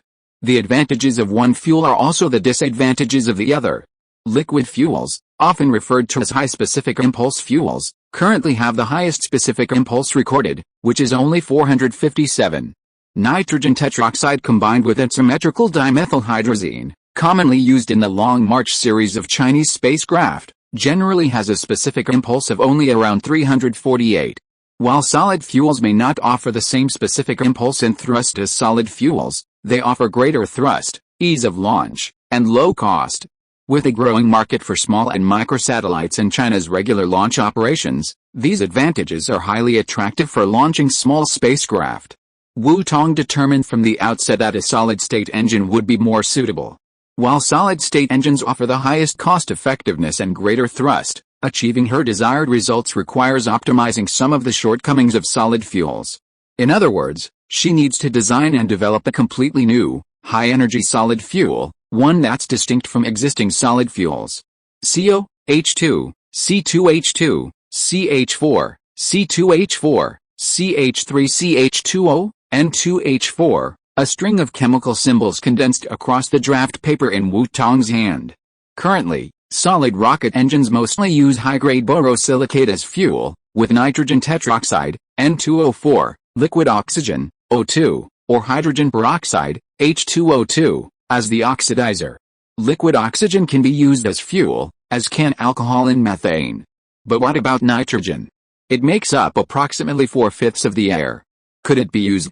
N2, N16, N18, all nitrogen molecules, a hot topic in the field of high-energy materials emerged from Wu Tong's mind. All nitrogen ion salts? Theoretically, all nitrogen materials possess extremely high energy, often reaching between 100,000 and 1 million joules per gram. This energy level is 10 or even 100 times that of conventional TNT. The absolute direction told her that this unexpected insight was a surprising reward. N18, N24, these two complement each other, and they represent the next steps forward. They could yield a passivated high-energy material suitable for explosives, potentially 10 times more powerful than ordinary TNT. The base N18 also possesses its own unique properties. Had I accidentally created something dangerous? The fleeting thought was quickly dismissed by Wu Tong, who was immersed in her current state. This substance had more than one use. Another, as Wu Tong had originally intended, was to make solid rocket and missile fuel. Nitrogen is not reactive. Under targeted storage conditions, all nitrogen compounds exhibit relatively stable properties, and even small amounts can generate significant power. This means this new material, as a fuel, will have high specific impulse, be lightweight, and, once the manufacturing process matures, be inexpensive, making it highly cost-effective. She calculated the advantages, finding it was exactly what she needed, a fuel that combined the strengths of both solid and liquid fuels, while avoiding the shortcomings of conventional solid fuels. This made it ideal for rocket launches. How could it be prepared and applied? Filtration? Sedimentation? Vapor deposition? Wu Tong suddenly recalled the insights from her previous deduction of the co-bonding effect. Could polyoxygen reduction be achieved through reduction? It seemed to have struck a chord, a similar approach. Sparks of inspiration spread like wildfire in Wu Tong's mind, and a sudden inspiration struck him, his thoughts expanding. Silica, silicon monoxide, CO, silicon dioxide, CO2, listing the chemical formulas one by one, judging by their absolute orientation, the best choice was CO6, silicon hexoxide. Through a special co-bonding effect, the molecules combine to form a special hexagonal molecule, more appropriately called polygonal silicon oxide. Wu Tong transformed the data into a deductive model, filling in the judgment data one by one. He determined that hexasilicon oxide best met the current requirements for preparing all nitrogen compounds. How could this special silicon oxide be prepared and used to achieve the desired separation effect? With this question posed, a storm of known materials raced through Wu Tong's mind. Ultimately, within the available preparation methods, he settled on a direction. He wrote down a series of molecular formulas on a piece of scratch paper and drew the atomic formula of the material he was considering. Hybridized carbon atoms are tightly packed into a single-layer two-dimensional honeycomb lattice, a typical hexagonal structure with a honeycomb aesthetic. Graphene, CH, N, cuckoo, hook HO. Graphene, a revolutionary new material of the future, is currently a hot topic in the field of physical chemistry. Using a vapor deposition process, the special hexagonal silicon oxide is combined with a graphene film to form a specialized filtration membrane. She also needed to build specialized equipment, including nitrogen pipelines, filtration devices, and a vacuum pump. The entire preparation process required a pressure differential, a sealed chamber with a purity of over 100,000, and invisible light. Wu Tong deduced and finalized each preparation condition, gradually establishing a standard for the process. With the infrastructure in place, Wu Tong began to derive the process. She determined the material preparation process, step by step, from broad categories to detailed ones, based on the types of materials she envisioned. Wu Tong employed screening techniques to the utmost, repeatedly screening, deducing, and calculating, using mathematical models to derive the precise data necessary to achieve the desired results under specific conditions. Combining these capabilities, Wu Tong narrowed down the necessary process parameters. Pressure parameters, vacuum pressure differential, specific current and voltage, and the unique effect of electrifying hexagonal silicon oxide. Under these conditions, the gas-to-solid synthesis. Step by step, a groundbreaking new high-energy molecular material chain emerged from Wu Tong's pen. With the final steps finalized, Wu Tong gradually emerged from her deep, focused research. At that moment, seeing what she had created, Wu Tong belatedly realized that what she had come up with was something truly extraordinary. This time, a burst of inspiration struck her, and she seemed to have come up with a remarkable chain of reaction materials. Initially, she was simply looking for a better solid fuel to power her newly designed scramjet dual-pulse compression engine. However, as she continued her research, she suddenly had a flash of inspiration. This resonated with a unique molecular formula she had previously derived from the co-bonding effect, resulting in a new and unique all-nitrogen compound, N18. This unique all-nitrogen compound is an allotrope of nitrogen. If you are listening to this novel on a channel other than Fanfic World, it means it was downloaded and re-uploaded without effort. We warmly invite you to visit our channel, Fanfic World. There you will find the original version of this story and many other novels of various genres. We look forward to seeing you dive into a world of incredible novels. Chapter 170 Special. It consists of 18 nitrogen atoms, which, through a unique co-bonding effect, form a three-dimensional structure. 6 nitrogen atoms connect to form a stable honeycomb hexagon. These superpositions ultimately react and form a new all-nitrogen compound, which she named N18, in macroscopic form. The field of gas-to-solid ultra-high-energy materials has always been a hot and cutting-edge topic, pursued by researchers worldwide. She recalled a unique gas-to-solid high-energy explosive, likely claimed by those across the sea. This involves continuously applying pressure, perhaps to 1 to 10 million atmospheres, to convert gaseous hydrogen into solid metallic hydrogen. Data analysis indicates that, given the same mass, the explosive energy of metallic hydrogen is 35 times that of TNT, far exceeding the energy density of any chemical energy source and second only to nuclear reactions. This presents a challenge to all nitrogen compounds. However, as with all nitrogen compounds, the more powerful a substance, the more unstable it is. Therefore, the metallic hydrogen developed across the sea cannot exist at room temperature and quickly accidentally disappears even in the laboratory. Unlike so-called claims and imaginary predictions, Wu Tong had truly deduced the specific structural formation of this special material. She even developed a preparation process capable of transforming this all-nitrogen compound from a theoretical concept into reality. As she diligently devoted herself to this process, the results of her deductions emerged within her consciousness. This compound, combined with a specific ultraviolet wavelength, possesses an extremely potent decomposition effect on virtually any natural organic matter and chemical material. By adjusting the ultraviolet wavelength, it can even be targeted to produce beneficial products.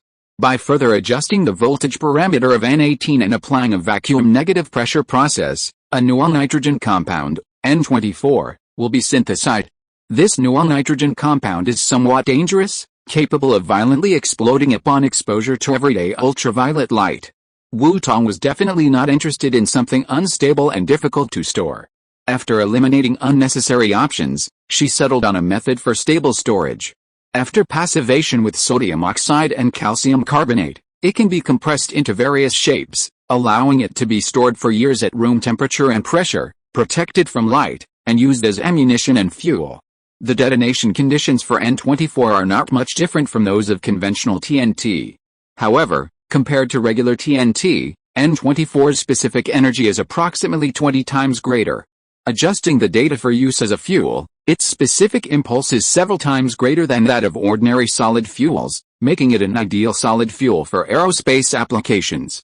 Of course, all of this is just theoretical speculation. She needs to conduct experiments to fully confirm the material's effectiveness and complete all data parameters. Her teacher's laboratory clearly doesn't meet the preparation requirements for such a dangerous experiment. Even if it did, such an extremely dangerous experiment wouldn't be suitable for a university or research institute lab. She needs a specific location for the experiment, and President Hu should have a platform to facilitate this. When faced with difficulties, Wu Tong seeks help from the right person. She never feels embarrassed or has any other concerns about asking for help. Over a month has passed since she accepted President Hu's commission, including studying and designing. President Hu must be getting impatient, and it's time to give him a definitive and reassuring answer. Without delay, she immediately pulled out her secure phone and called the contact information Hua Yangxing had exchanged with her. Mr. Hu, this is Wu Tong. Wu Tong immediately introduced herself as soon as the call connected. Hua Yangxing had been waiting for this call for a long time. Ever since Wu Tong had used her link to log into the 624th Institute's database, and ever since she had arranged for someone from the security department to bring him the top-secret information, she had been anticipating Wu Tong's call. She knew Wu Tong's hotline number by heart. When the phone actually rang, Hua Yangxing, thousands of miles away, couldn't help but flash with anticipation. Was Wu Tong sure he'd agree to her request? Or perhaps she was being overly optimistic, considering Wu Tong's usual rate of success. Was there any new progress? However, Hua Yangxing suppressed all her expectations, not wanting to put any further pressure on Wu Tong. She kept her tone light and said, Wu Tong, do you have any questions? Do you need my assistance? She simply assumed Wu Tong had encountered a problem in his studies and needed her help. Mr. Hu, I'm honored to have fulfilled your mission. The project has been approved and we've applied to enter the pilot phase. I have some preliminary designs that require experimental verification. The lab facilities at your Materials Research Institute are insufficient and can't meet the experimental requirements. I'd like you to arrange some, Wu Tong explained succinctly. His tone was natural, without hesitation. With each successful verification, Wu Tong's mindset gradually grew, becoming more confident and resolute. Also, Mr. Hu, while conducting research, I unexpectedly resonated with another topic of mine. What I've come up with might be a little special. Wu Tong paused, searching for an adjective. Hua Yangxing was a top missile expert in China, a man with a heart for missiles. Her little knowledge shouldn't be a threat to him. Hua Yangxing still remembered Wu Tong's promise to contact her once she had a plan in place to confirm the project. Now, Wu Tong's confirmation of the project had been firmly delivered. Could she safely speculate that Wu Tong had achieved some results in her area of expertise? She was about to speak when she heard Wu Tong's hesitant addition. Wu Tong is a modest and cautious person, which makes her admit that something special is very likely not simple. Wu Tong deduced an optimized T4 and T5, two epoch-making new aviation materials, which nearly doubled the performance of the Huilong in terms of engine parameter improvements and Huilong body optimization assistance. These can be said to be major top-secret achievements, but she did not call them special. The alarm bells rang in Hua Yangxing's ears at the first moment. She learned from the side that perhaps because of the genius's lack of self-awareness, Wu Tong has always had a low and less focused awareness of his own research results. She kept her voice calm. Wu Tong, is your location safe? Has anyone else seen your current research results? Wu Tong's safety and the confidentiality of the information must be arranged immediately. I have my own dormitory at Peking University. It has been arranged and decorated by the security department. There are comrades from the security department next door who are responsible for protection, so it is safe. I have not left the dormitory recently. The person who is responsible for taking care of me is Sister and from the security department. She has been avoiding entering and leaving and has not read my research. I am the only one who has read the manuscript. She knew the basic principles of confidentiality, and Wu Tong cooperated and told her clearly. Chapter 171 Super Burning. None of the manuscripts had left her dorm room, remaining under her watchful eye. Since the beginning of her retreat, she had carefully chosen a safe location for her deductions, so as not to make the mistake of deducing such confidential information in public. Okay, Wu Tong, organize your manuscripts.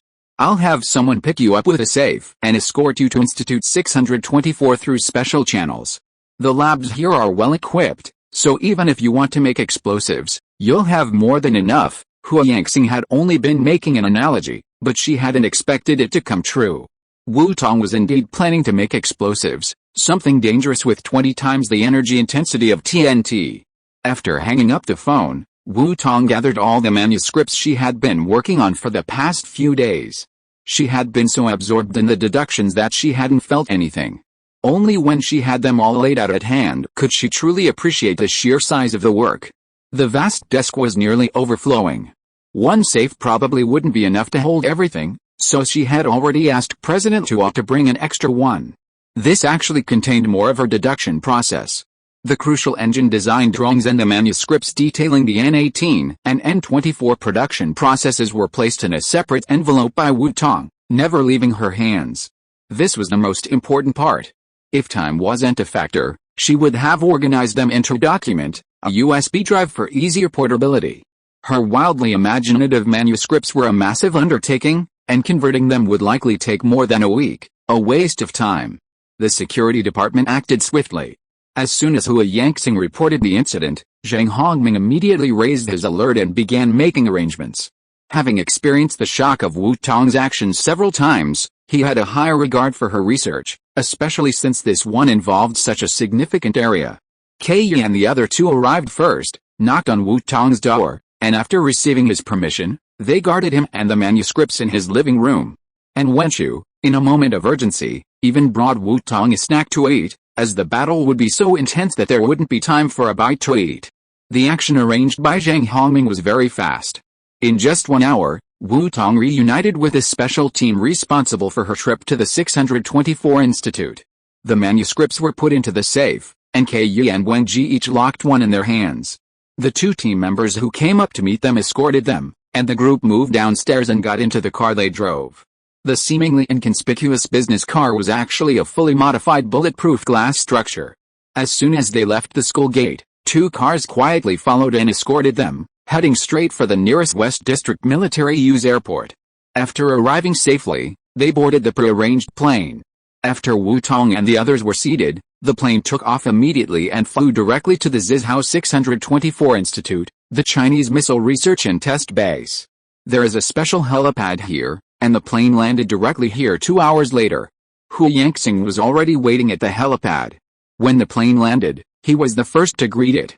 Wu Tong, welcome to Zizhao Institute 624. After Wu Tong disembarked, Hua Yangxing gave her a big hug, thanking her for the tireless journey she had taken to serve her country.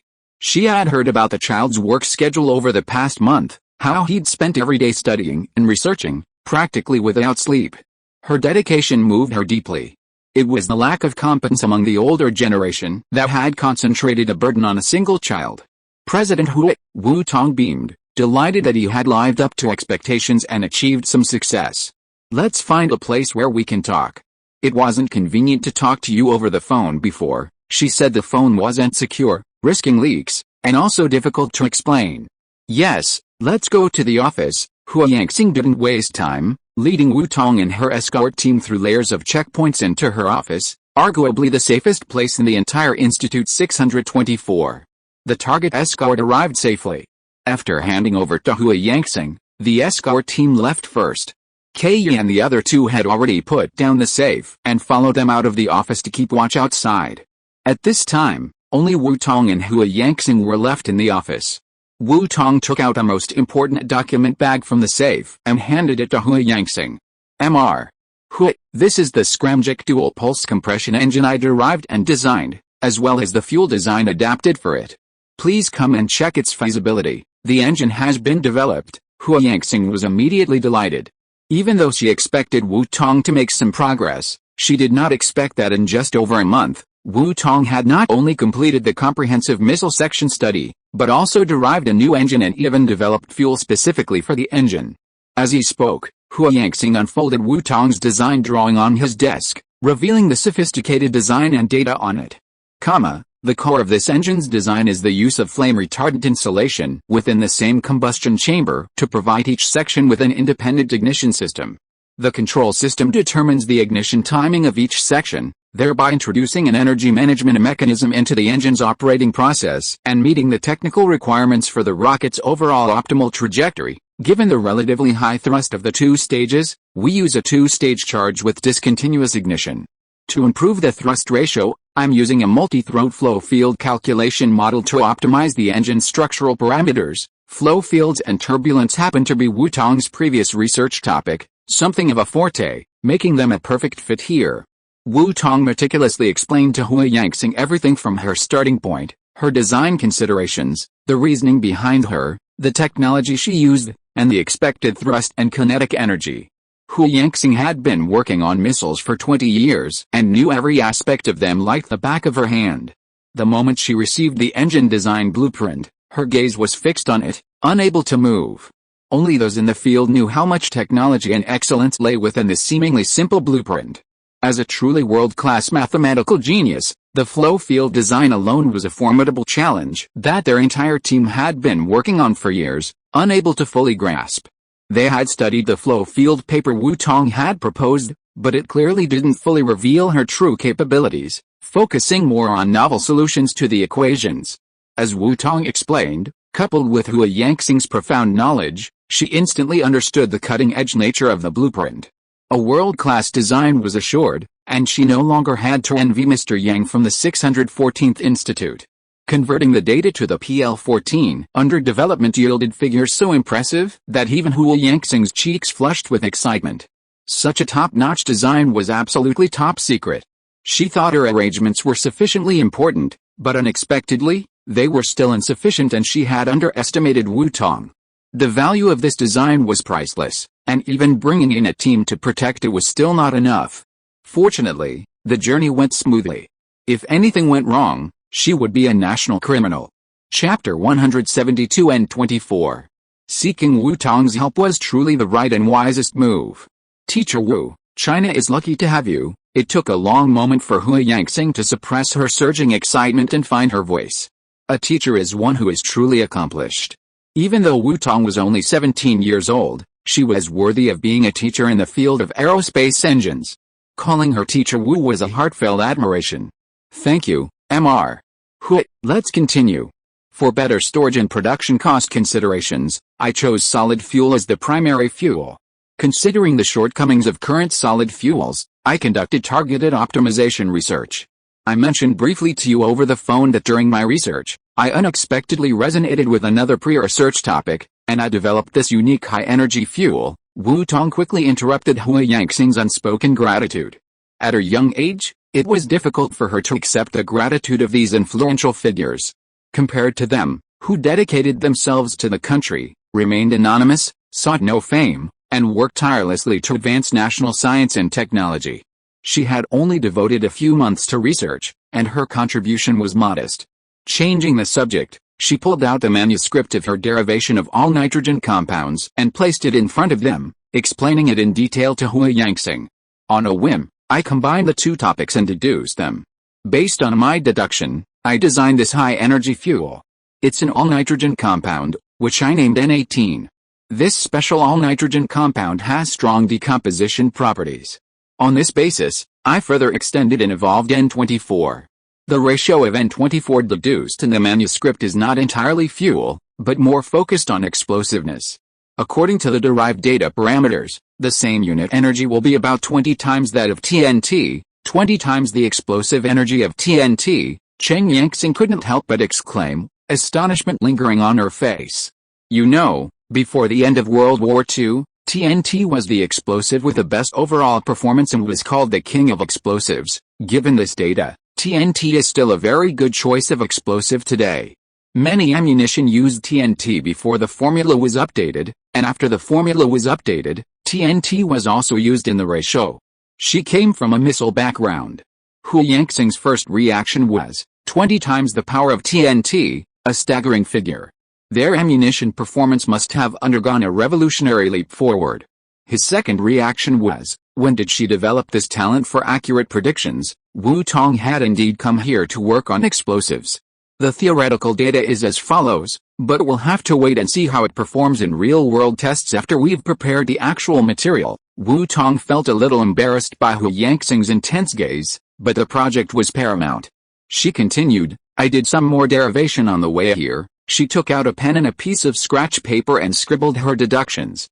This is how the N24 fuel preparation process has been adjusted to improve the deactivation, making the previous version of the explosive more focused on combustion, achieving a balance between fuel unit energy density and a controllable combustion rate. Otherwise, if N24, prepared with that high energy explosive ratio, had been added, it wouldn't just be launching a missile, it would actually be sending it into space.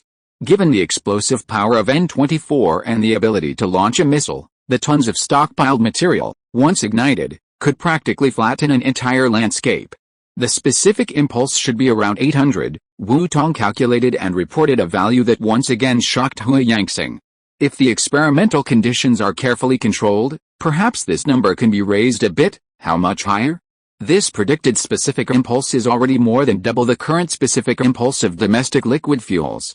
It can be even higher. Then the experiments must be meticulously controlled to the utmost. Wu Tong had already been fed to her mouth. If they could no longer perform the minor auxiliary work, they could all step down and go home to grow sweet potatoes and repair the earth. She couldn't believe it. If Wu Tong's derivation and design were to be confirmed by experiments, it would not be just an improvement, but a leap forward for Chinese missile technology. The pride of China, a first-class National Science and Technology Progress Award is a must-win medal. It depends on the specific experiments. President Hu, don't get too excited yet. These are just theoretical data. We need to conduct experimental verification before we can celebrate. I've also derived the N18, focusing on decomposition. The specific performance needs to be verified through field experiments. President Hu, can the laboratory support the experiments? We may also need to prepare experimental equipment. Most importantly, the funding is likely to be quite high. Sorry to bother you, and that's just the engine and fuel. Later, there will be experiments on the missile body material, guidance system, and overall missile testing. There's likely a lot more money to spend. Funding alone isn't the problem. I'll take care of it. Wu Tong, list all the necessary experimental equipment. I'll check if the lab at the institute has the necessary equipment. If not, we'll coordinate and arrange for it. I'll secure the funding, and we'll begin testing immediately. Hu Yangxing immediately made the decision. Even if she had to swear a military order to the top leaders, she would still get the project off the ground. As long as the money is spent wisely and a missile that rivals the world's best is developed, it will be worth it. The secrets Wu Tong had deduced were so detailed they were practically missing experimental verification. Even if it was just a valid concept, they were determined to pursue it at all costs. Chinese scientific research has always been characterized by the courage to make desperate efforts. Otherwise, they wouldn't have been able to rise from backwardness to global power in just a few decades. The materials and auxiliary equipment Wu Tong designed not only dramatically doubled the Huilong's performance, but also enabled its early release, accelerating the development process and saving tens of billions in funds. These savings were Wu Tong's contribution. While Wu Tong's reward is still pending, they should have priority use for these substantial savings for new projects. If Wu Tong weren't still young and hadn't truly interacted with the higher-ups, and if their higher-ups hadn't yet determined how to position her, granting her only protection, she could have directly approached the higher-ups to discuss project approvals, rather than her acting as a facilitator. I'll clean up these manuscripts and put together a brief project proposal for you. President Hu had single-handedly taken on the entire project development and funding process. Wu Tong felt she couldn't just sit back and wait for President Hu to struggle alone. She wanted to do her best to support him. Wu Tong immediately opened her work laptop and imported the entire deduction process. While organizing it would take time, putting together a brief project proposal was relatively simple. Having led a key national project under her teacher's guidance, Wu Tong had learned a lot. For example, she was currently working on the project proposal. Chapter 173 Haiyan. Okay, Hu Yangxing nodded, not wanting to reject Wu Tong's offer of help. They worked together to create the conditions for a miracle, and then watched Wu Tong create it. While Wu Tong was working, Hu Yangxing began contacting higher-ups and coordinating the project. Officially approving the PL-15 air-to-air missile project was no small undertaking, requiring numerous coordinations and specialized review. She needed to compress the process, complete it in one go, secure funding as soon as possible, and begin assisting Wu Tong with the experiments. With sufficient authority, she placed a direct call to the top management directly in charge of scientific research. Hu Yangxing was least concerned about whether the project would be approved and whether funding would be granted. Given Wu Tong's previous track record and the predictive data he had derived, there was no reason for him to refuse approval. An hour later, Wu Tong had rushed out a simplified R&D application, and Hu Yangxing quickly submitted it to the higher-ups she had just spoken with. A major breakthrough, a major achievement. Chu Hengyin, head of the research department, and Lin Zheming, general manager of the aviation group, simultaneously reviewed the report submitted to them and reached a startling conclusion. Zheming, contact person, let's set up a meeting, Chu Hengyin called Lin Zheming, bluntly informing him. As the two highest-ranking officials in the aerospace industry, they understood the significance of this R&D project and were the ones most familiar with Wu Tong's achievements. Support, absolute support for this project.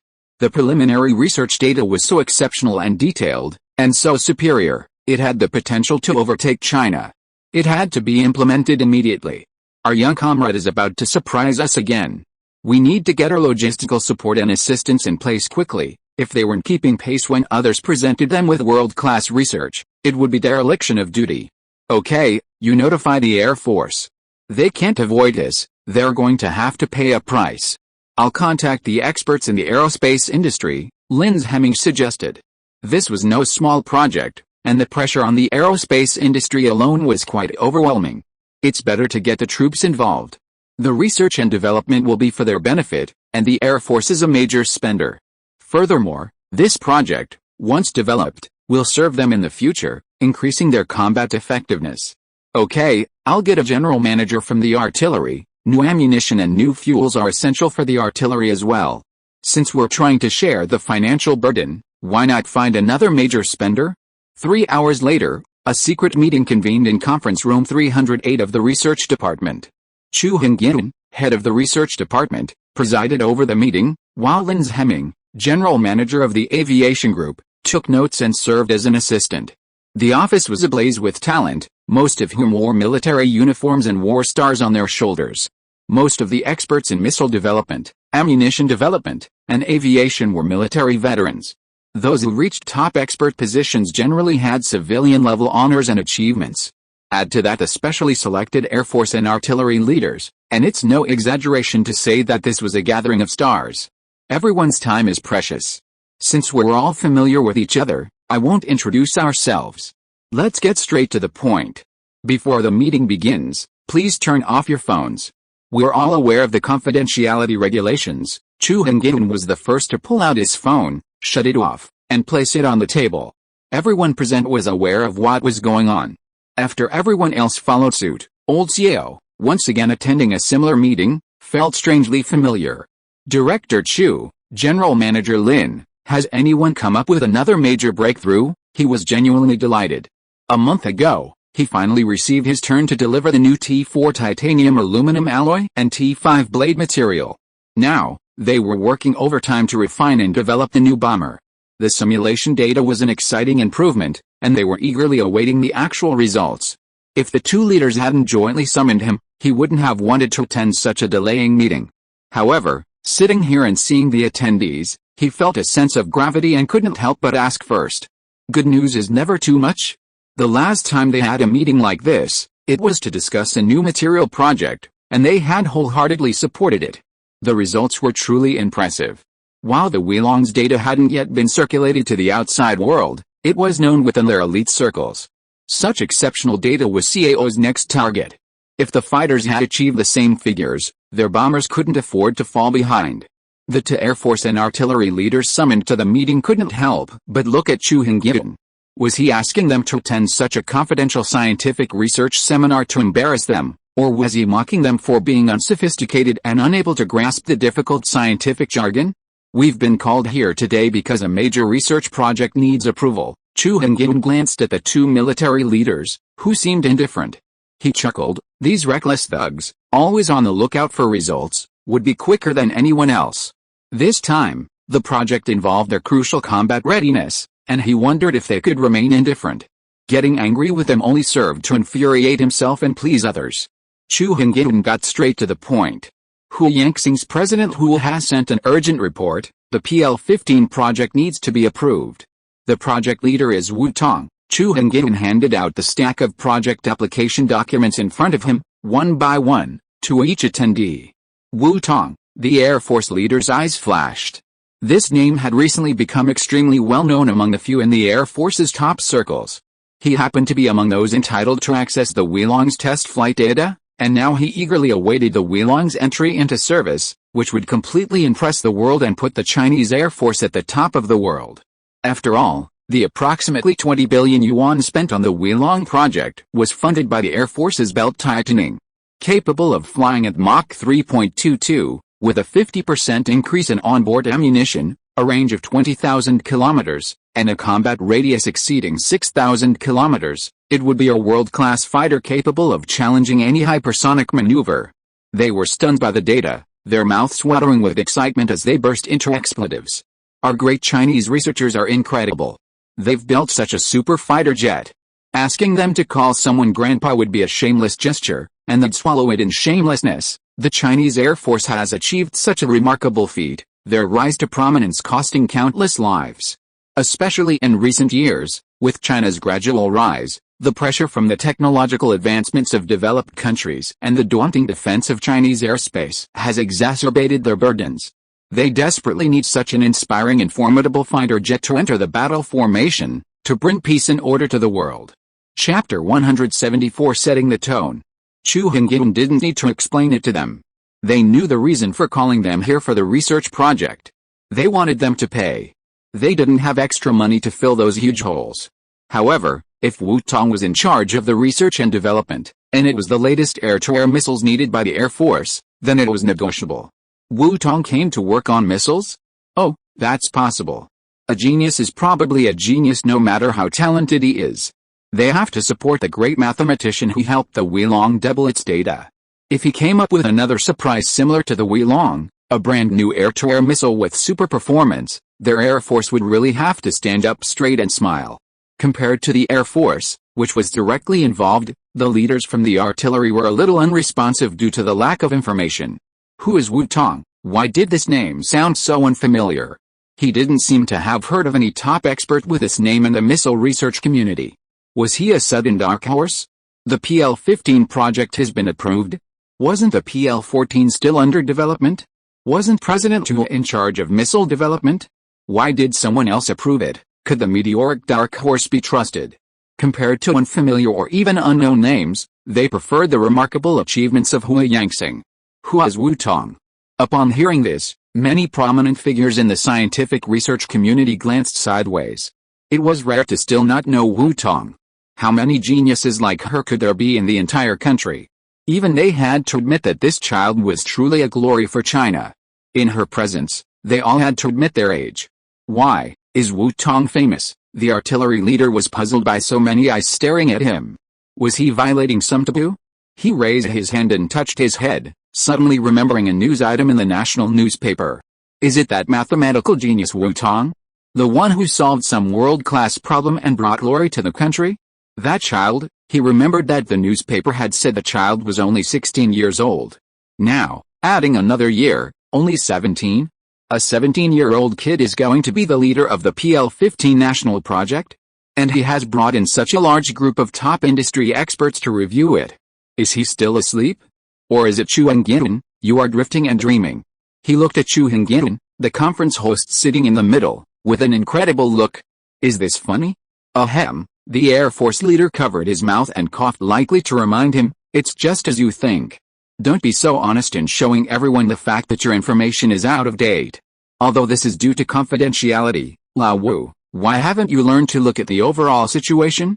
Didn't you see that so many top scientific research experts didn't express much opinion? If they were not comrades in the same army, he really didn't want to admit that this guy was in the same group as him.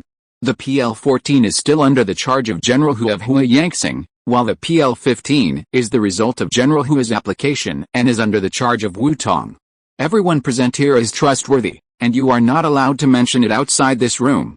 Some of you should also know that a maiden flight test of the J-20 was successfully completed, reaching a speed of Mach 3.22 and a range of up to 20,000 kilometers. This earth-shaking data is partly due to Wu Tong's optimization of the WS-15 engine and his outstanding contribution to materials. This is a blessing for us, China, that such a top scholar is on China's side. Chu Hengyin gave a simple answer using the words of the artillery leader. Wu Tong's achievements in mathematics are recognized worldwide. His secretive accomplishments in engines and materials science are now known. Now, at President Hu's request, Wu Tong has renewed his focus on missile science, having designed and developed a new aircraft engine and a matching fuel. The predicted data for the new engine is extremely superior, utilizing Wu Tong's formidable flow field design. Wu Tong has proposed two new fuels. One is a super superior fuel with a predicted specific impulse of at least 800, and the other is, Chu Hengyin glanced at the attendees, especially the air and artillery groups. A high-energy explosive predicted to have a performance 20 times that of TNT, 20 times TNT, artillery leader Wu's eyes widened in shock. Honestly, at his level, he'd seen it all, and even now, facing numerous difficulties and obstacles, he remained unfazed. But now, was he truly shocked? Was he sure he wasn't joking? Were they bullying him because he wasn't as educated as them and couldn't figure out their complicated tricks? Their artillerymen dealt with ammunition constantly. A high-energy explosive 20 times stronger than TNT, what did that even mean? It surpassed all other high explosives currently available in the world. Even the new military high explosive, touted as the king of explosives, was only twice as powerful as TNT. Even the best domestic explosive, CL-20, couldn't compare. Were they sure this wasn't just some empty boast to defraud funding? So, metallic hydrogen has been produced. They had heard that the lab across the sea had been working on something with metallic hydrogen, estimated to be 20 to 30 times more powerful than ordinary explosives. Leader Wu, please let me finish my words. Everyone can take a look at the information. He didn't mind Leader Wu's surprise. He wasn't much better than the other team after just looking at the information. Chu Hengyin simply went straight to the point. Whether it was true or not, he'd have to look at the detailed information and let the experts speak for themselves. Even though he wasn't a professional, he knew that with a specific impulse of 800, 20 times TNT was a truly extraordinary concept. This was poised to revolutionize the aerospace industry. The people they had called to the meeting were arguably the top experts in the areas covered by the project proposal. They were to determine its feasibility. If it was at least 30 to 40% feasible, they would give it a try. Success would elevate China's aerospace industry to a new level, solidifying it as a global power. Several experts, who had already participated in the project review for Wu Tong, immediately lowered their heads and looked at the documents in their hands. All nitrogen compounds? All nitrogen ion salts? All nitrogen does have such explosive potential. Previous lab experiments have shown that 14 nitrogen molecules are extremely unstable and explosive. There's also an experiment similar to metallic hydrogen, which can form metallic nitrogen under high temperature and high pressure conditions. Simulations predict that metallic nitrogen must be formed under 10,000 times atmospheric pressure and temperatures exceeding 7,000 degrees Celsius. Its energy per unit is over 10 times that of TNT. Metallic nitrogen is indeed synthesized from nitrogen and therefore shares its stability. However, its synthesis and production are extremely difficult to achieve, let alone industrial production. So, while metallic nitrogen offers greater safety and power, few countries are currently conducting research, as it's not suitable for current technological conditions. Those present were the first to be surprised by the emergence of all nitrogen compounds. They were the first to confirm that nitrogen compounds possess this potential. This is a very hot topic in the field of high-energy materials, and many advanced research institutes around the world are conducting similar research. However, no one has come up with any results so far, so all nitrogen products and gas metallization still only exist in predictions and occasional lucky experiments. Chapter 175 Distribution. Chu Hengyin and Lin Yongming exchanged a glance, which meant they were both certain that all nitrogen compounds were very promising. As for the fact that few countries were currently developing them, this showed that they did not have such technology. Wu Tong's deductions were already well known for their accuracy in the internal circle. Weren't the T4 titanium aluminum alloy and T5 blade materials all designed and supervised by Wu Tong in one step? Now, this high-energy material with amazing two-way prediction performance also came from Wu Tong's deduction and design, and only lacked experimental verification. If it's Wu Tong's achievement, we can do it. Several engine and material experts who knew the inside story best and attended Wu Tong's project seminar for the second time nodded in confirmation, expressing their support. Among them was Zheng Xiaoming, the eldest disciple of Chang Lao and Wu Tong's senior brother. A proud smile appeared on the corner of his mouth. The teacher's vision was indeed accurate. The little sister he found for him was really awesome. It had only been a short time, and he had attended her project seminar twice. This time was more shocking than before. Stop laughing, it's a bit annoying, an academician who was familiar with Zhang Xiaoming nudged someone nearby and whispered. Don't be like your teacher, Chang Lao, or you'll cause public outrage. Everyone knows that you have a real pillar of the school, so don't prick their fragile hearts. Although Wu Tong is young, she's really smart. Even if she's a latecomer, her engine skills are no less than mine and Lao Yang's. She should be even better than Chang Lao in materials, only stronger. Having personally experienced the superior performance of T4 and T5 materials and witnessed the superior performance of WS-15S, he felt he had the most say. Using the WS-15S as a blueprint, we are conducting preliminary research on the H-20 bomber. You guys should be more efficient. Wu Tong has finished the air-to-air missile, and I'd like to ask her and Lu Xiao to come and give the H-20 project team some guidance. Don't delay their important work. In the privileged circles of top scientific research, Wu Tong is now a hot commodity. I remember Wu Tong gave Wei Long a welcome gift. Cruise missile developers better get joint research permission, a world-class ballistic design. Just ask them if they were envious. If they don't take the initiative, he won't disclose private information to them without permission. They were a step behind Chen Yangxing, but fortunately, the super air-to-air missile could be used in bombers, and he fully supports that. And this? Are they working on cruise missiles? Did they raise an eyebrow? They need to exchange information with President Tu. These new materials and engines, could they use them in their cruise missiles? Those in the aerospace industry are also extremely interested in such superior engine performance predictions and fuel-specific impulse predictions. If they could actually develop a real thing, even if it only achieved half the specific impulse, they would be willing to go all out for solid fuel engines. Current solid fuels only have specific impulses of 2 to 300, not as good as liquid fuels. That's why they mostly focus on liquid fuel launches. With such superior solid fuels, who would bother with such a cumbersome, complex, and difficult to store liquid fuel?